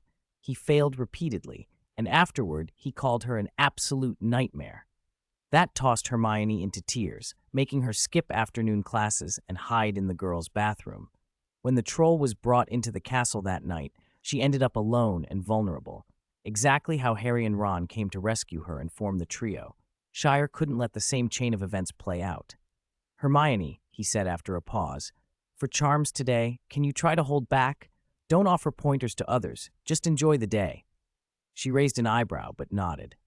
Of course, I learned from that experience. I won't give unsolicited advice, no matter how badly others do. Really. As if she couldn't resist, she added one last, smaller suggestion. Oh, Shire, I've noticed a sharp magic about you lately. Are you practicing cutting charms like the pruning charm? Your wand is ash wood, which is one of the most stable. When you use cutting magic, your wrist needs to flick a bit faster than the standard gesture. She breathed out with obvious relief. There, that's my last pointer for today. I promise I'll hold back. Shire smiled wryly as she stood to leave. Could she really refrain from giving advice? He doubted it, but he didn't press the point. If anything happens, he called after her, come to the Hufflepuff common room. Today's password is save room for the feast. Hermione turned back and gave a reassuring wave before heading off to charms. Shire watched her go, resolving to keep an eye on her through the day and prevent her from ending up in the wrong place at the wrong time. Consider it repayment for the help she'd given him. He turned his attention to the ash wood wand in his hand. Hermione's remark had been useful. Wand wood changes the feel of spells, and small adjustments could make a difference. He shifted his wrist a touch faster than usual and tried the incantation again. Sectum Sempra. The spell felt subtly sharper, keener than before. On the system panel, the pruning charm's golden glow flared and then flooded the text, bright, steady, complete. Pruning charm, gold level. Advanced. Pruning charm advanced to gold rank. It was Gier's second gold rank charm. With the miraculous boost Sectum Sempra had given the pruning charm, Gier even had the feeling that pruning might reach platinum almost at the same time as Lumos. As a result, the first charm he had learned, the soil loosening spell, had been left behind. It was still some distance from gold. I'll have to work harder on the soil loosening spell, he thought. After all, it's needed when planting guardian tree seeds. Only at gold rank will it stop being a bottleneck. He considered the thought for a moment, then turned his attention back to the newly upgraded pruning charm. I don't have classes this morning, he reminded himself. I'll go test it and see if anything new shows up. He made his way through the castle corridors toward the greenhouse. All along the way, he passed students with dark circles under their eyes, too excited to sleep after last night. Even Cedric, a third year who'd seen many Halloweens at the castle, looked tired. Cedric and his friends were already gossiping about the feast. House Elves' Kitchen made a special Halloween menu this year, one of them said. It's going to be amazing. And wait until you see my costume. Cedric caught sight of Ciel and waved. Ciel! First years don't have classes this morning. Where are you off to? Greenhouse, Ciel replied with a smile. After a few more words, he left. Cedric watched him go with admiration. At a time like this, he's still going to the greenhouse. He's really dedicated. Ciel didn't think much of it. In his previous life, working on a holiday's eve was nothing special, like working the day before the Qingming festival. If people had actually experienced adjusted workdays, they wouldn't be so surprised. He kept walking, shrugged, and soon reached the greenhouse. Even here, pumpkins and paper bats had been hung for Halloween. The place was empty, perfect for testing. Arbor Siccus, a sharp burst of magic sliced through the air. It left a deep incision in the thick trunk of a cara tree, and a viscous, milky liquid welled from the wound, running into a waiting container. Ciel's eyes lit up. The cara tree had been cultivated by Professor Sprout for the Halloween feast. Its stems continuously produced the creamy sap used in many classic magical desserts. If too much built up, it would stunt the plant, so the trunks were opened daily with a pruning charm to let the fluid flow. But cara trunks were tough. Ordinary pruning charms only scored scratches. Ciel had practiced on them with a silver rank pruning charm and had to strike 5 or 6 times to get anything. Now, with the gold rank charm, a single cut felt like more than 10 of the old ones. The improvement made him smile. He knew the plants he'd started with, goldfish vine and luminous mushroom, were mainly fungi or small shrubs, easy for pruning. Larger magical plants tended to be trees and often had magic resistance. If his pruning charm wasn't strong enough, caring for them could take forever. This boost would let him work with more powerful plants. He continued experimenting, and the satisfaction grew. The success rate of cuttings has also increased significantly, he murmured. With silver rank, propagation from cut parts was under 10%. Now, just after advancing, it's almost 12. That'll raise my yields. Still, he frowned. The advancement had come largely from practicing Sectum Sempra, and Ciel had a nagging feeling that the new pruning charm carried some other, unrevealed effect. The mechanical improvements were clear, but not understanding this extra trait made him uneasy. He spent the rest of the day testing the charm in every way he could think of, trying to trigger whatever hidden effect might be there. As darkness fell, he'd learned plenty about strength and its success rates, but nothing definitive about anything unusual. Maybe it's too subtle, he thought, or the trigger is too specific. He glanced at the sky. It'll be dark soon. Normally staying late wouldn't bother him, but Quirrell's tendency to cause trouble had put him on edge. He didn't want to be caught up in anything dangerous tonight. If the special effect existed, it would wait until another day. He left the greenhouse and returned to the castle. Back in the Hufflepuff common room, he immediately asked about Hermione. Hannah Abbott, already wearing rabbit ears, spoke with indignation. Ron Weasley is too much. Hermione was helping him, and he was talking about her behind her back. She cried in the girls' lavatory all morning, wouldn't let anyone comfort her. She only came down to our common room at noon, and she's still crying by the fire. Ciel breathed easier. Hermione was in the common room, not the lavatory. According to the original sequence, that would keep her out of harm's way for tonight's incident. That was enough. He felt they had repaid Hermione for her earlier kindness. As for the troll that might be released, well, Dumbledore and the professors would handle it. Let Harry and Ron play their parts in the story. Ciel was a gardener, not an adventurer. He settled onto a sofa. Hermione sat near the fireplace, sobbing now and then. As the hour passed and the castle grew darker, the younger students put on their costumes and left for the feast. Only Ciel and Hermione remained. Hermione looked up at him and said gratefully, "Ciel, thank you for staying. I'm feeling better. Why don't you go to the feast? It's started. You shouldn't miss it. Once I tidy myself up, I'll come." Ciel shook his head and was about to say he'd stay when a commotion of footsteps ran through the corridor. Students came back in, flustered and whispering. Ciel understood immediately. Just as in the original tale, Professor Quirrell had released a troll into the castle to distract the staff and probe the defenses around the Philosopher's Stone. But unlike the book, Hermione hadn't been out in the lavatory tonight. Maybe the Golden Trio wouldn't form so early this time. The younger students trembled as rumors spread. "I heard the Weasley twins say trolls grind people up and eat them," one cried. "They said trolls love young students because we eat well," another wailed. "They also said trolls have stealth magic and might creep into the common room to get us." Hermione shook her head vigorously. No, don't listen to Fred and George. They're pranksters. Trolls are dangerous, yes, but not in the fantastical way they describe. They're strong and have high magic resistance. They don't use stealth or magic tricks. They eat meat and vegetables. Most don't eat people. But there is something in the castle that trolls are drawn to. If the troll is released, it will go straight for that thing. The students leaned forward, curious. Something that attracts trolls? What is it? Hermione's face turned earnest.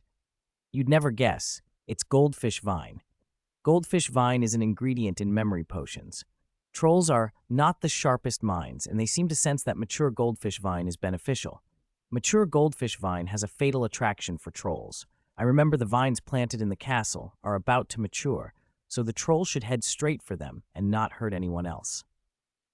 The younger students relaxed and let out a chorus of relief. Only Ciel, curled up on the sofa, stiffened. He had been growing goldfish vine. He knew the exact state of his plants. The blood drained from his face as the implications settled in. The goldfish vine in the castle, some of it was his. If the troll was attracted to mature goldfish vine, then the creature would head directly for the vines he'd been tending. He froze, every part of him suddenly very alert. After Hermione explained, the Hufflepuffs all let out a collective sigh of relief. So that's it then. The Weasley brothers, big liars. They're trying to scare us at the worst possible time. Good thing you told us, Hermione, so we're safe now? They sank back onto the sofas, still jittery. Everyone, that is, except Shire. He suddenly sprang to his feet as if propelled by springs, silent and focused. He stowed his wand, pulled out the battered bat he used for Quidditch practice, and marched for the common room door. Hermione and the others stared after him in shock. Shire? There's a troll outside. It's dangerous. You're going out now? What for? Shire ground his teeth. It wasn't that he liked taking risks. He hated trouble. He could endure almost anything himself, but the thought of anything happening to his plants made his blood run cold. My plants, he said simply, and left. Thoughts tumbled through his head as he ran. In the story he'd read, Quirrell had burst into the Great Hall screaming that the troll was in the dungeons. Now, Shire realized, Quirrell must have lied about the location to buy time for whatever he was planning to do with the Philosopher's Stone. The real incident had happened on the first floor, around the girls' lavatory, the place where he'd planted most of his goldfish vines. Almost half this batch lived there. If a troll found them, a sour, rotten smell hit him as he reached the corridor, like a dozen public lavatories left to ferment in summer. Muddy, dirty footprints marked the floor, heading straight for the staircase by which his plants were planted. He ran. When he reached the first-floor landing, the troll was there, 12 feet tall, granite-like skin, a thick wooden club in one hand. The other hand held a pot of fully ripe goldfish vine, the leaves a bright orange red. For a moment, Shire just stood, stunned. "Let go of my plants," he roared. The troll didn't understand. All it understood was the irresistible draw of the plant. With a sloppy slurp, it swallowed the pot and plant whole, smacking its lips as if the taste were somewhat lacking. It reached for another pot, one that still had some green on its leaves, and picked it up. Shire saw then that almost a third of the goldfish vines on that floor were already gone. The rest, gone to the troll's stomach. Something inside Shire snapped. Images surged up, an old woman from his previous life complaining about the bitterness of oranges, arguing about how to grow satsumas, and bargaining over price. Petty, nagging voices that now seemed to cling to the troll's dull mind. Anger, hot and sharp, focused into one clear impulse. He lifted his wand and shouted the spell he always used on his plants, the one he'd been experimenting with for months. Arbor Siccus. Magic shot from his wand. It carved cracks down the length of the troll's club. From those cracks, thorns erupted and spread along the wood toward the troll's hand. The thorns didn't pierce Granite's skin, but the troll felt them, startled and confused, and dropped the club with a heavy thud. Shire felt a fierce, vindicated clarity. He'd been puzzling over how the pruning charm changed when advanced to gold rank, how its behavior had shifted under the influence of more aggressive spells. Now he saw it. Anger made the pruning charm grow thorns on whatever it pruned. Maybe it was the touch of Sectum Sempra. Something dangerous had pushed the charm to become offensive rather than gentle. He should have been pleased by the discovery. Instead, looking at the empty patch where his plants had been, he felt nothing but fury. Arbor Siccus. Arbor Siccus. One charm after another erupted. The club splintered into jagged pieces, each fragment sprouting thorns that made the troll stagger backward, bewildered. While the troll tried to understand why its weapon had betrayed it, Shire charged from behind a hedge of bushes. The bat in his hands, imbued with whatever power came from endless Quidditch practice and stubbornness, whistled as he swung. It slammed into the troll's thigh like a cannonball. The giant creature buckled and collapsed. Shire didn't stop. He kept swinging, voice raw with rage. "You ate them, my plants, my work, my goldfish vines. Why did you eat them? Die!" The bat became a storm. The troll curled on the floor, clutching its head, whimpering in the small, frightened way that single-minded creatures do when they face pain they don't understand. In its muddled brain, a thought formed in fragments. Little wizard, eating plants. Rampage. terrifying. Footsteps thundered from the staircase. Professor Sprout barreled out first, pale and frantic. Shire! When she saw him, panting, the bat slick with something dark, she screamed and flung herself on him. Child, Merlin, you're all right. Let me see. Are you hurt? Don't be afraid, the troll won't hurt you anymore. Professor McGonagall, Flitwick, Snape, and the others came down the stairs behind her and fell into an uneasy silence at the sight before them. The troll was badly beaten. It had tears in its eyes and looked up at them as if they were saviors. Professor Flitwick's voice broke. Pomona, I think Shire is fine. Snape, after a long, slow look, nodded. It seems the troll is the one in trouble. Several of its bones look broken. A pot of goldfish vine that the troll hadn't swallowed rolled across the floor and caught everyone's attention. The professors' faces tightened. McGonagall called out, Careful! The goldfish vine has a deadly attraction for trolls. Keep it away. Don't let it lash out. For a moment, the troll looked toward the pot. Then, to everyone's astonishment, it clutched its head, backed away from the plant in fear, and mumbled, No eat, get hit. The fear in its eyes made the professors glance at one another, then subtly shift their feet a step away. Whatever had happened here was stranger than a simple rampaging beast. Shire, breathing hard, noticed something odd about the pot at his feet. The plant had only a few green leaves left, unripe, he'd thought. But after the troll had squeezed it, the leaves had gone completely red. He stared, baffled. The hand that had crushed his vines had somehow accelerated their ripening. The thing that had destroyed them had also turned them strange. 76. Idea. Use the goldfish vines, ripened in a matter of minutes. No one present except Shire noticed. The professor's attention was fixed on him and the troll. Even Professor Sprout was still shaken and worried about Shire. Shire's pupils tightened. He remembered what the goldfish vines needed to grow, oblivion. Whether there was enough oblivion determined the vine's growth rate. That was why his goldfish vine cultivation had never scaled up. There were only so many forgetful young wizards at Hogwarts, and the amount of oblivion available was limited. Even if he wanted to plant more, there was no way. But seeing the vines mature so quickly after contact with the troll sparked an idea. Could the troll's oblivion affect the goldfish vines? With a troll's level of forgetfulness, the oblivion it produced might be enormous. One troll might supply more oblivion than the entire school did in a month. If trolls could be used to cultivate goldfish vines, his yield could skyrocket. Shire's eyes lit up.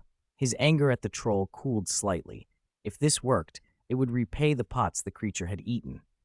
By then, the professors had taken control and were dragging the troll out of the castle. Hagrid needs to handle this, someone said. I still don't know how the troll got in. Professor Sprout, still anxious that her only heir might be hurt, insisted Shire go to the medical ward for a checkup. Shire had to put his troll plan on hold.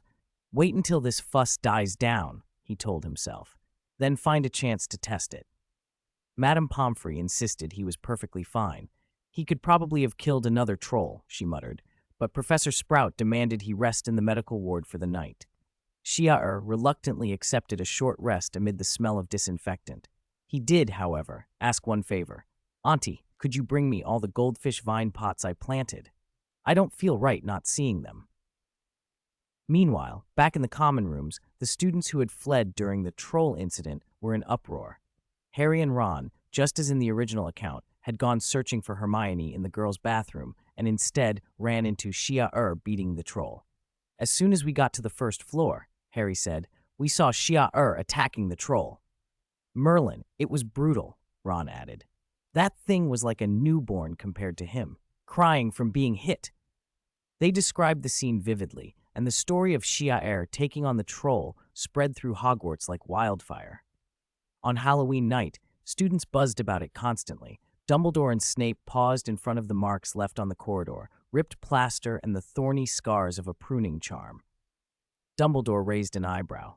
Shire Sprout, I don't remember the Sprout family having giant blood. Where did that strength come from?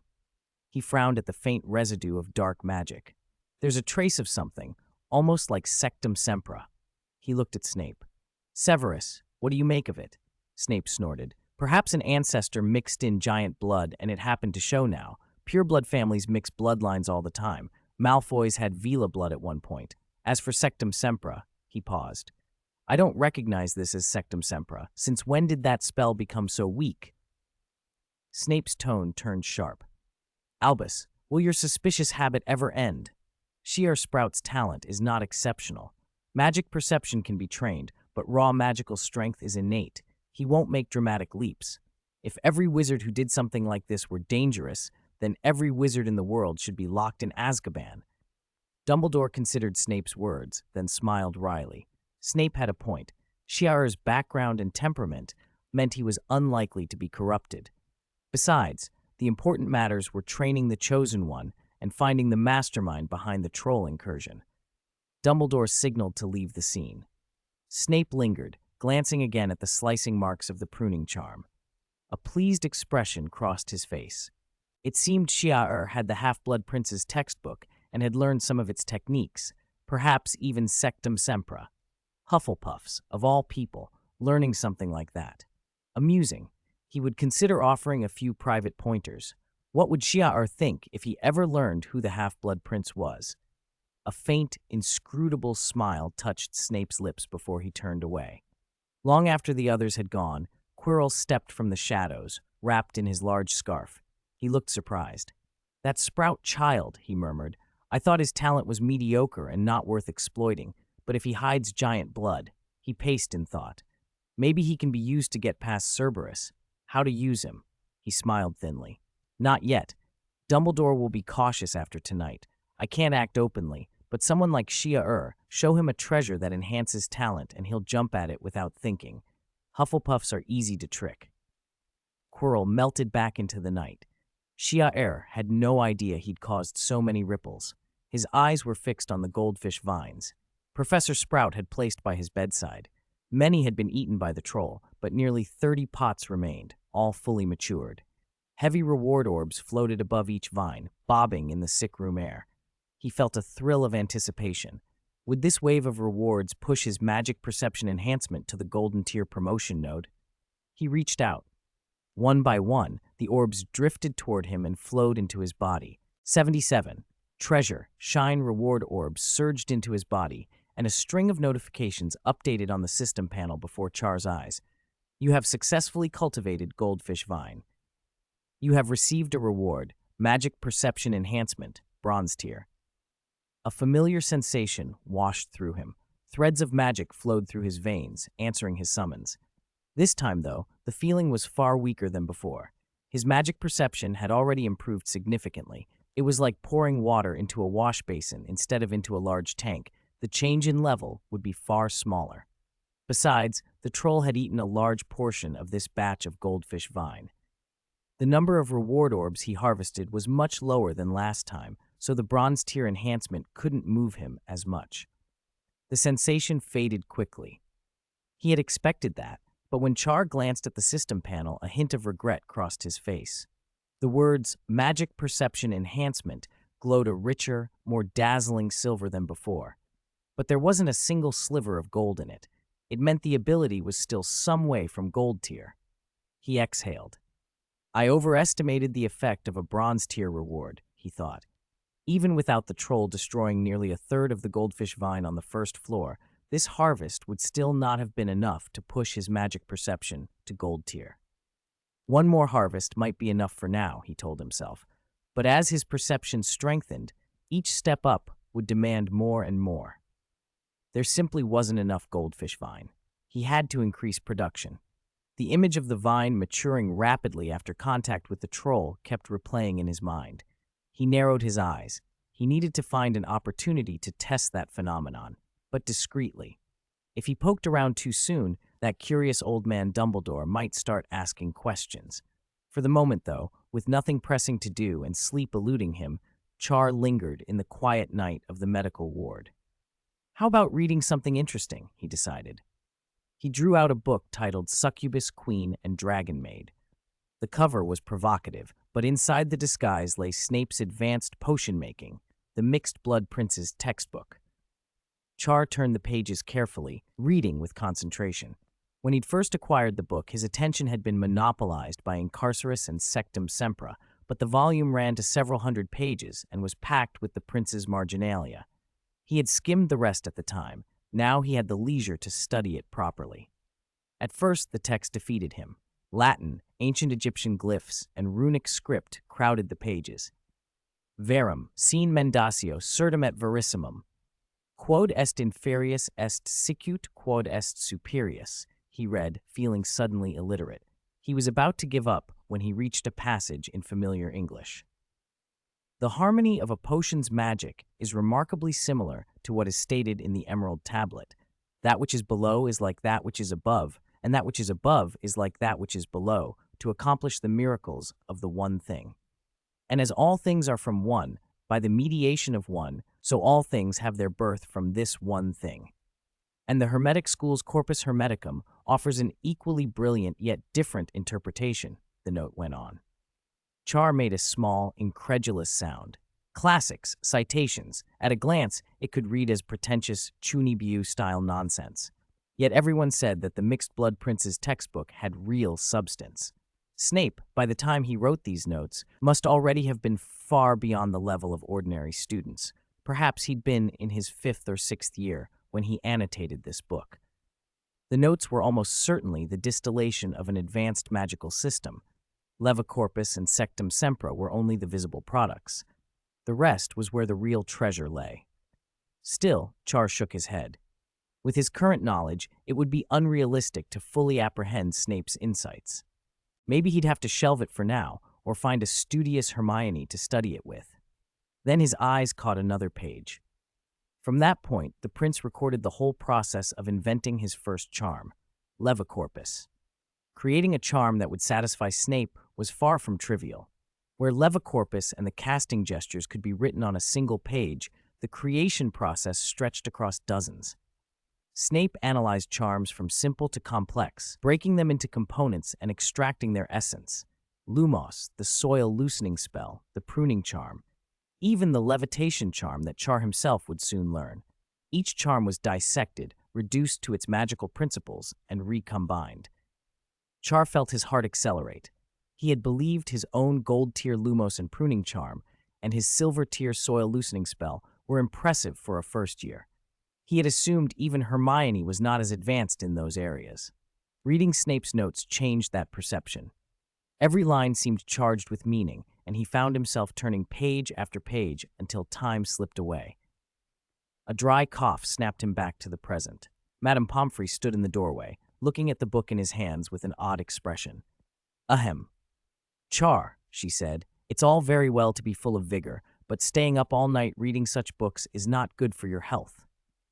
He froze, then quickly and carefully shut the book and stowed it away. He bowed and hurried a polite farewell.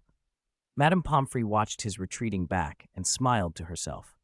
"This child so prim and proper," she mused. "The Sprout family might branch out nicely in future." She imagined Professor Sprout hearing of it and arranging a match for Char before he'd even graduated. Her voice dropped. "Such young things and already thinking of romance. What about me?" She shook her head. "Was I out of my mind back then? Why did I study medicine?" With that, Char slipped out of the medical ward. His heart was pounding. The system panel caught his eye again, and this time it was alive. A tide of silver light, a shower of gold, and streaks of platinum gleaming across the display. 78. Soaring. Rumors. Hiss. Charles couldn't help but gasp when he saw the readout on the system panel. The changes were terrifying. The soil loosening spell, which had been some distance from gold, was now glowing a bright gold on the panel.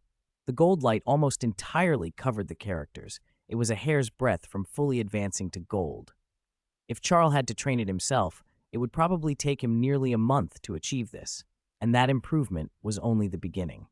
Lumos's change was even more astonishing. A spell that had already been improving in gold now shimmered with a faint platinum light over the golden glow. It had clearly reached the threshold for platinum. Actually pushing it through might require more effort than all the previous work combined, but the speed of this progress far exceeded Charles' expectations. At that rate, by the next harvest of luminous mushrooms, Lumos would likely advance to platinum, becoming Charles' first charm at that level. A faint platinum sheen had also appeared on the pruning charm's characters. But since Charles hadn't yet found magical plants offering insights relevant to pruning, that charm would advance much more slowly than Lumos. Fortunately, there was Sectum Sempra, the accelerator. Its progress had been much faster than the other charms. On the panel, Sectum Sempra, originally iron level, had quietly transformed into a semi-virtual, semi-real. Incarcerus had changed the most. Because the notes Charles had read included an analysis of creating Incarcerus, his proficiency jumped overnight from iron to silver. And since making Incarcerus is closely related to levitation, he'd also gained an extra levitation charm. Staring at the panel, which looked almost entirely different from before, Charles felt a complicated mix of awe and gratitude. If he'd done this by himself, it would have taken at least 2 months of hard practice. Instead, by drawing some of Snape's magical insights from the Mixed Blood Prince's notes, he'd made rapid progress. If he could fully understand all of Snape's notes, 10 years might be an exaggeration, but he could certainly save himself 5 years' worth of effort. Unfortunately, these were all the parts he could make sense of for now. To explore the rest of this treasure trove, he needed to raise his own knowledge level. He smiled with a hint of envy, the same reverence he'd felt in his previous life for the academic giants who left behind work that could spare others long struggles. Carefully tucking the Mixed Blood Prince's textbook under his arm, Charles headed to Charms. Some of the insights from the notebook felt shaky on the panel. Brilliant, but slightly illusory. That meant his proficiency had increased, but the foundation wasn't yet solid. It was fixable. He only had to stabilize it and truly absorb those insights. And in the magical world, the best way to resolve doubts was to ask a charms master. Hogwarts faculty is incredible, he thought. They're overflowing with knowledge. They usually have to teach broadly and review a lot, so lessons can feel superficial, but if a professor could pour out their lifelong knowledge, well. He pictured Professor Flitwick and his eagerness to ask questions in class. As he walked the corridor, something felt off. Students of all years kept glancing at him with odd expressions, some with fear, some as if he were an anomaly. He frowned. Then, rounding a corner, he ran into a group of first-year Hufflepuffs. Their faces were flushed, some with annoyance, and Hannah Abbott, who had dressed as a rabbit yesterday, looked ready to bite someone. They forced smiles on at the sight of him, but Charles saw through it instantly. "What happened?" he asked, puzzled and curious. He suspected the troll incident couldn't have been kept secret, but why were they all looking at him as if he were dangerous? The Hufflepuffs exchanged worried looks. After a moment, Hannah held back cautiously. "Charles, please don't be too angry or too sad if I tell you," she began. "There's a rumor. It came out of nowhere. It says you're a half-giant." Charles finally understood the stares. Half-giants weren't well regarded in the wizarding world. Rumors and discrimination ran rampant. One only needed to remember Hagrid's treatment to see how severe it could be. When Tom Riddle opened the Chamber of Secrets and Myrtle died, Hagrid was framed and expelled without question because he was part giant. Later, during the Triwizard Tournament, Madame Maxime didn't even dare admit her half-giant heritage. The stigma was real. No wonder people now looked at him strangely. As for where the rumor had started, Charles didn't have to think long. A faint smile crossed his face. With a slight wave of his hand, he sent an unseen force toward the direction of Malfoy, who was snickering with Crabbe and Goyle nearby. Malfoy let out a cry and went sprawling. Charles walked over and looked down at him. "Speak," he said. "The rumor that I'm a half-giant, you spread it, didn't you?" Malfoy, still dazed, blurted, "How did you know?" Charles' smile deepened. A father knows his son best. Chapter 79, Combination Charms, the Elber Tree, First Order Plea. As soon as Char spoke, the corridor fell silent. For a moment, everyone was stunned. Then Malfoy's face went crimson with fury. His gaze snapped to Char, as if he wanted to tear him apart. "You! How dare you?" Char only sneered. "You dared to slander the bloodline of my Sprout family." "What do I have to be afraid of?" Malfoy ground his teeth. Before he could spit another insult, the slow-witted boys at his side finally caught the implication of Char's words and exploded into laughter. Crabbe and Goyle, who had looked baffled a moment before, were suddenly as if struck by lightning. They bent double with guffaws. "Malfoy, Char means he's your dad!" Ha! Their loud voices rang down the corridor, drawing curious and gossiping looks from passing students. Malfoy wanted to kill them. He glared, hissed, "No talking!" and "No laughing!" But Crabbe and Goyle, faces flushed, could not stop sniggering. Just as Malfoy reached for his wand, Professor Flitwick's voice called from the corridor. "Class is about to start. What are you all doing blocking the way?" "Professor, we can't even get into the classroom," someone complained, and Flitwick's arrival finally quashed the brewing fight. The students dispersed. Malfoy, humiliated, leaned toward Char and hissed in a low, venomous whisper. "Today is Charms, Slytherin and Hufflepuff together. Just you wait. I've been looking into this. Giants have brute strength, but mixed blood giants can't learn the levitation charm. I'll be watching you. No matter how you hide it, you'll be exposed soon. Then wait to be expelled from Hogwarts. Oh, and there's another mixed blood giant in the hunting grounds. Maybe you two can keep each other warm." With that, Malfoy swept into the Charms classroom, smiling a cruel smile. Char, however, felt only mild bewilderment. The levitation charm? Char had learned it from the Mixed Blood Prince's textbook the night before and had reached a bronze level of mastery. He didn't bother wondering where Malfoy's confidence came from. Thinking about it would only stoop him to Malfoy's level. Instead, he shrugged off the little scene and settled into his seat. It was far better to pay attention to the lesson than to a pompous brat. Knowledge would go farther than anger. The bell rang, and Professor Flitwick, smiling, addressed the class. "We've spent a long time on Lumos and basic charms. I know you're all eager to learn something new. You've heard that the Gryffindors learned the levitation charm before Halloween. Starting today, you'll learn how to make objects float." The students' eyes lit up. Levitation was far more exciting than Lumos. Even sleepy first-years sat up straighter. Flitwick, pleased, outlined the plan. "We'll begin with the history of the levitation charm and discuss its significance. I'll tell you about representative events in the history of magic where levitation played a role and the wizards who advanced it. At the end of class, you'll have time for some preliminary practice." Hearing they had to learn theory first, the students' excitement dimmed in disappointment until Flitwick's lively storytelling swept them in. Char watched the class with interest. He'd never paid much attention to Flitwick's teaching before, but now he saw the depth beneath the easy cadence. Flitwick wove the principles of levitation into anecdotes so neatly that even the duller students could take the lesson home. He truly was a master of charms teaching, an art Snape, with his terse notes from the Mixed Blood Prince, could not approach.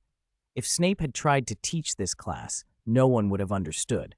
He'd have driven half the students crazy. As Flitwick spoke, Char's understanding of the levitation charm clarified. The spell was not the same as Incarcerus. Incarcerus created an upward force, hauling objects upward. Levitation, Flitwick explained, reduced an object's effective weight, making it as light as a feather and allowing it to float. An idea sparked in Char's mind. His Incarcerus was at silver level, but its effectiveness was limited by his personal magical strength.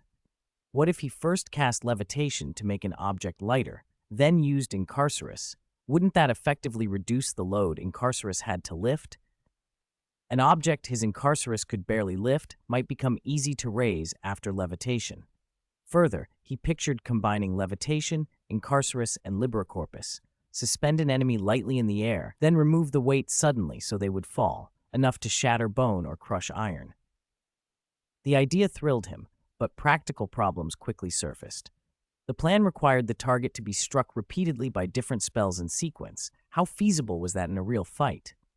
It might be overkill for a weak opponent. His baseball bat might be more reliable than a wand. He needed to simplify and combine steps into one clean action if it were to be of use. Char frowned and thought long and hard until, at last, he relaxed his features. "This is probably beyond me right now," he decided. "I'll come back to it later." Char's expertise was in magical plants, not advanced charms. There was no point dwelling on something beyond his reach. Malfoy, watching Char's concentration, seized on it as proof of his earlier slur. "See, he must be a mixed-blood giant. Of course he's having trouble following Flitwick. Mixed-blood giants can't master levitation." Malfoy's triumph boiled up. He He'd been kept down by Char for too long, and today he finally imagined having the chance to crush him. Char felt Malfoy's hostile gaze and grew wary. At that moment, Flitwick flicked his wand, and a piece of chalk danced across the air and tapped Malfoy's face. "Malfoy," he said mildly, "is the blackboard in the direction you're looking?" A burst of laughter rippled through the classroom. Malfoy's face flushed deeper red. He clenched his fists inwardly, cursing his luck. Flitwick smiled and steered the class back to levitation. The theoretical part of the levitation charm is almost done, but one more thing I want to stress. The most famous user of the levitation charm is Belufio. He once made the mistake of levitating a wild ox that landed on his chest, but the inventor of the levitation charm is Earl Elber. He drew his inspiration from a rare magical plant named for him, the Elber tree.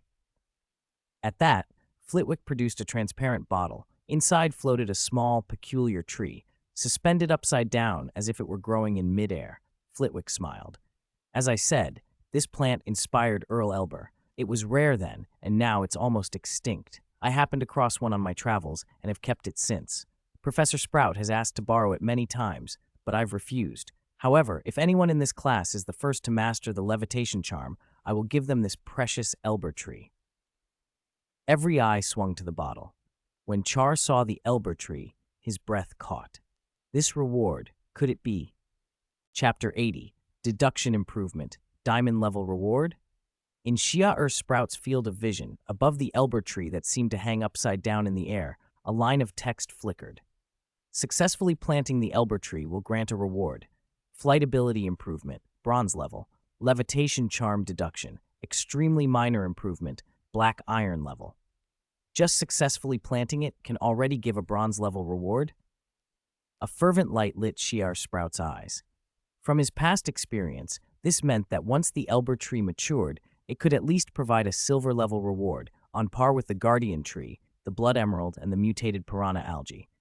This was the fourth magical plant he'd encountered that could offer a silver level reward. It was astonishing. The only small regret was that the primary reward was an improvement to flight ability. That wasn't useless. Quidditch players would kill for it, but it wasn't as directly useful to him. Still, Shia Sprout reminded himself that aerial combat mattered a great deal in the magical world.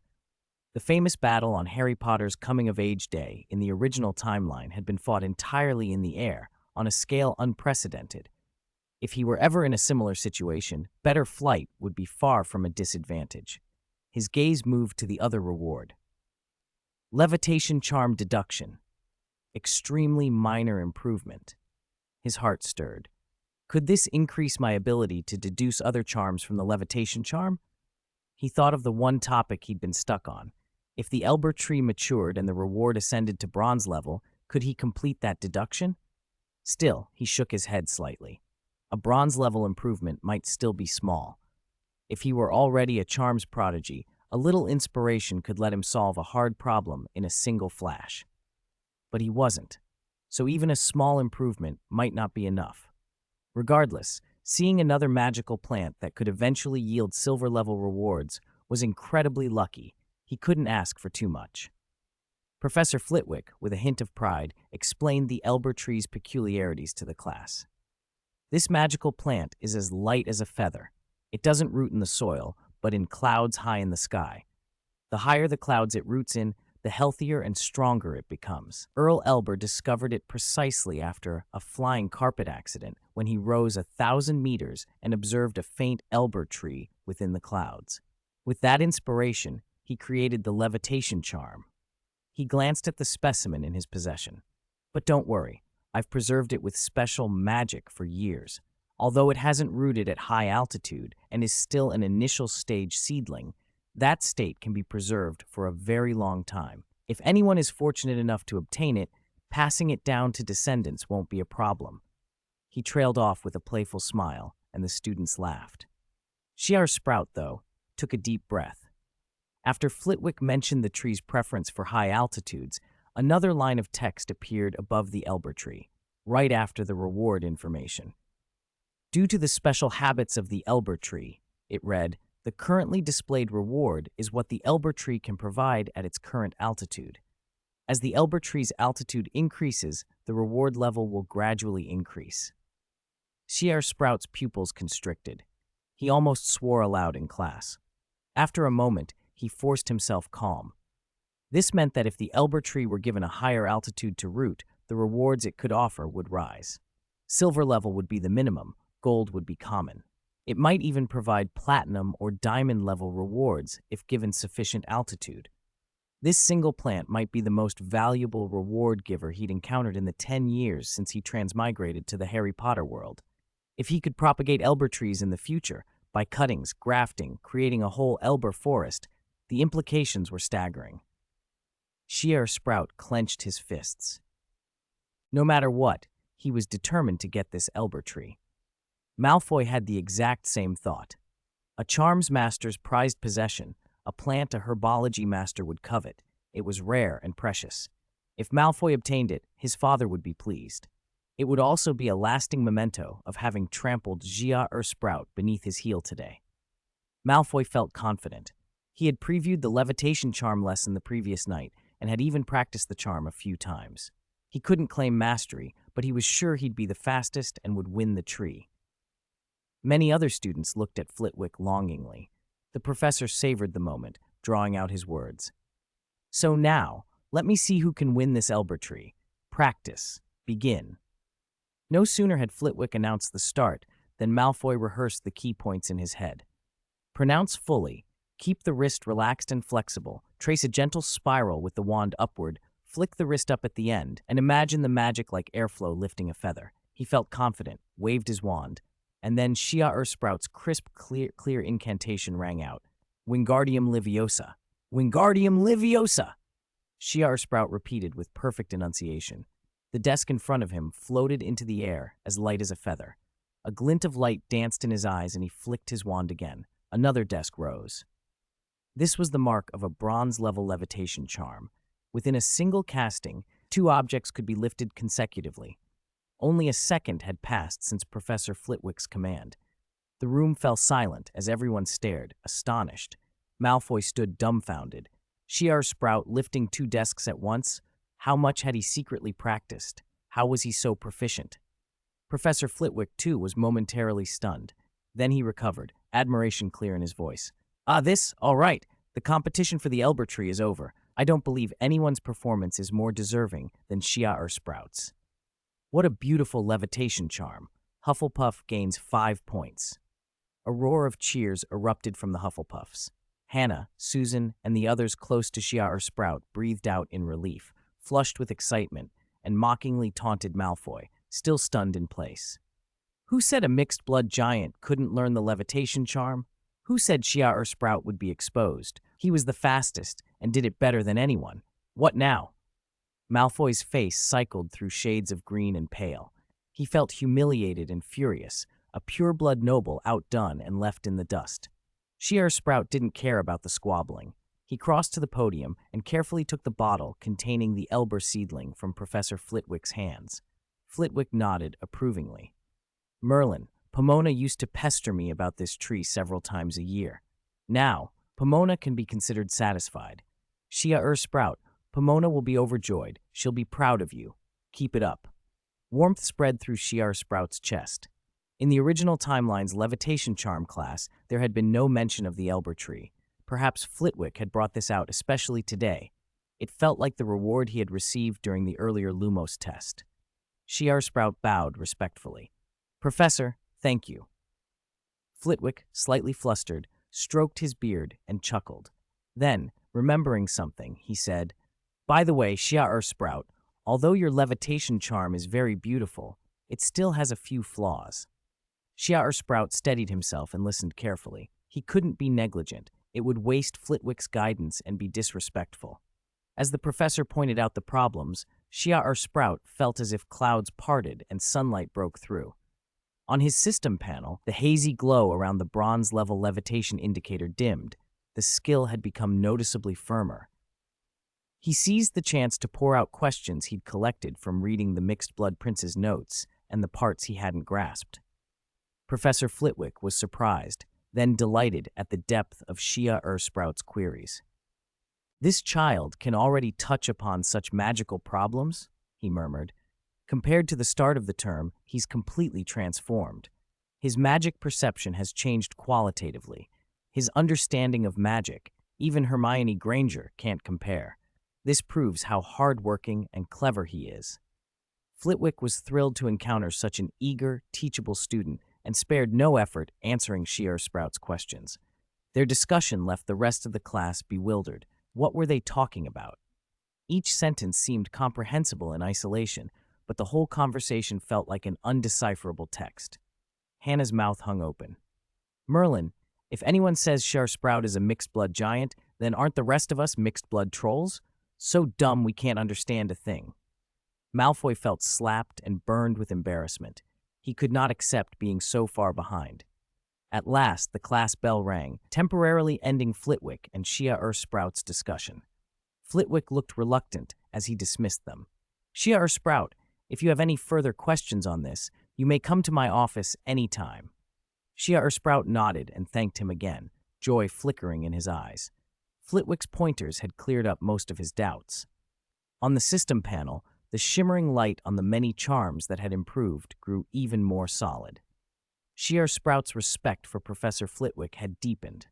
A true teacher imparted knowledge, taught skills, and dispelled doubts, far superior to some of the mentors he'd had in his previous life who made students handle menial tasks. Cradling the elber tree, Sharp Sprout left the charms classroom with his heart pounding. He glanced at the high sky. If the elber tree were planted at 10,000 meters, how high would the rewards climb? There was even a slight chance of achieving a diamond-level reward.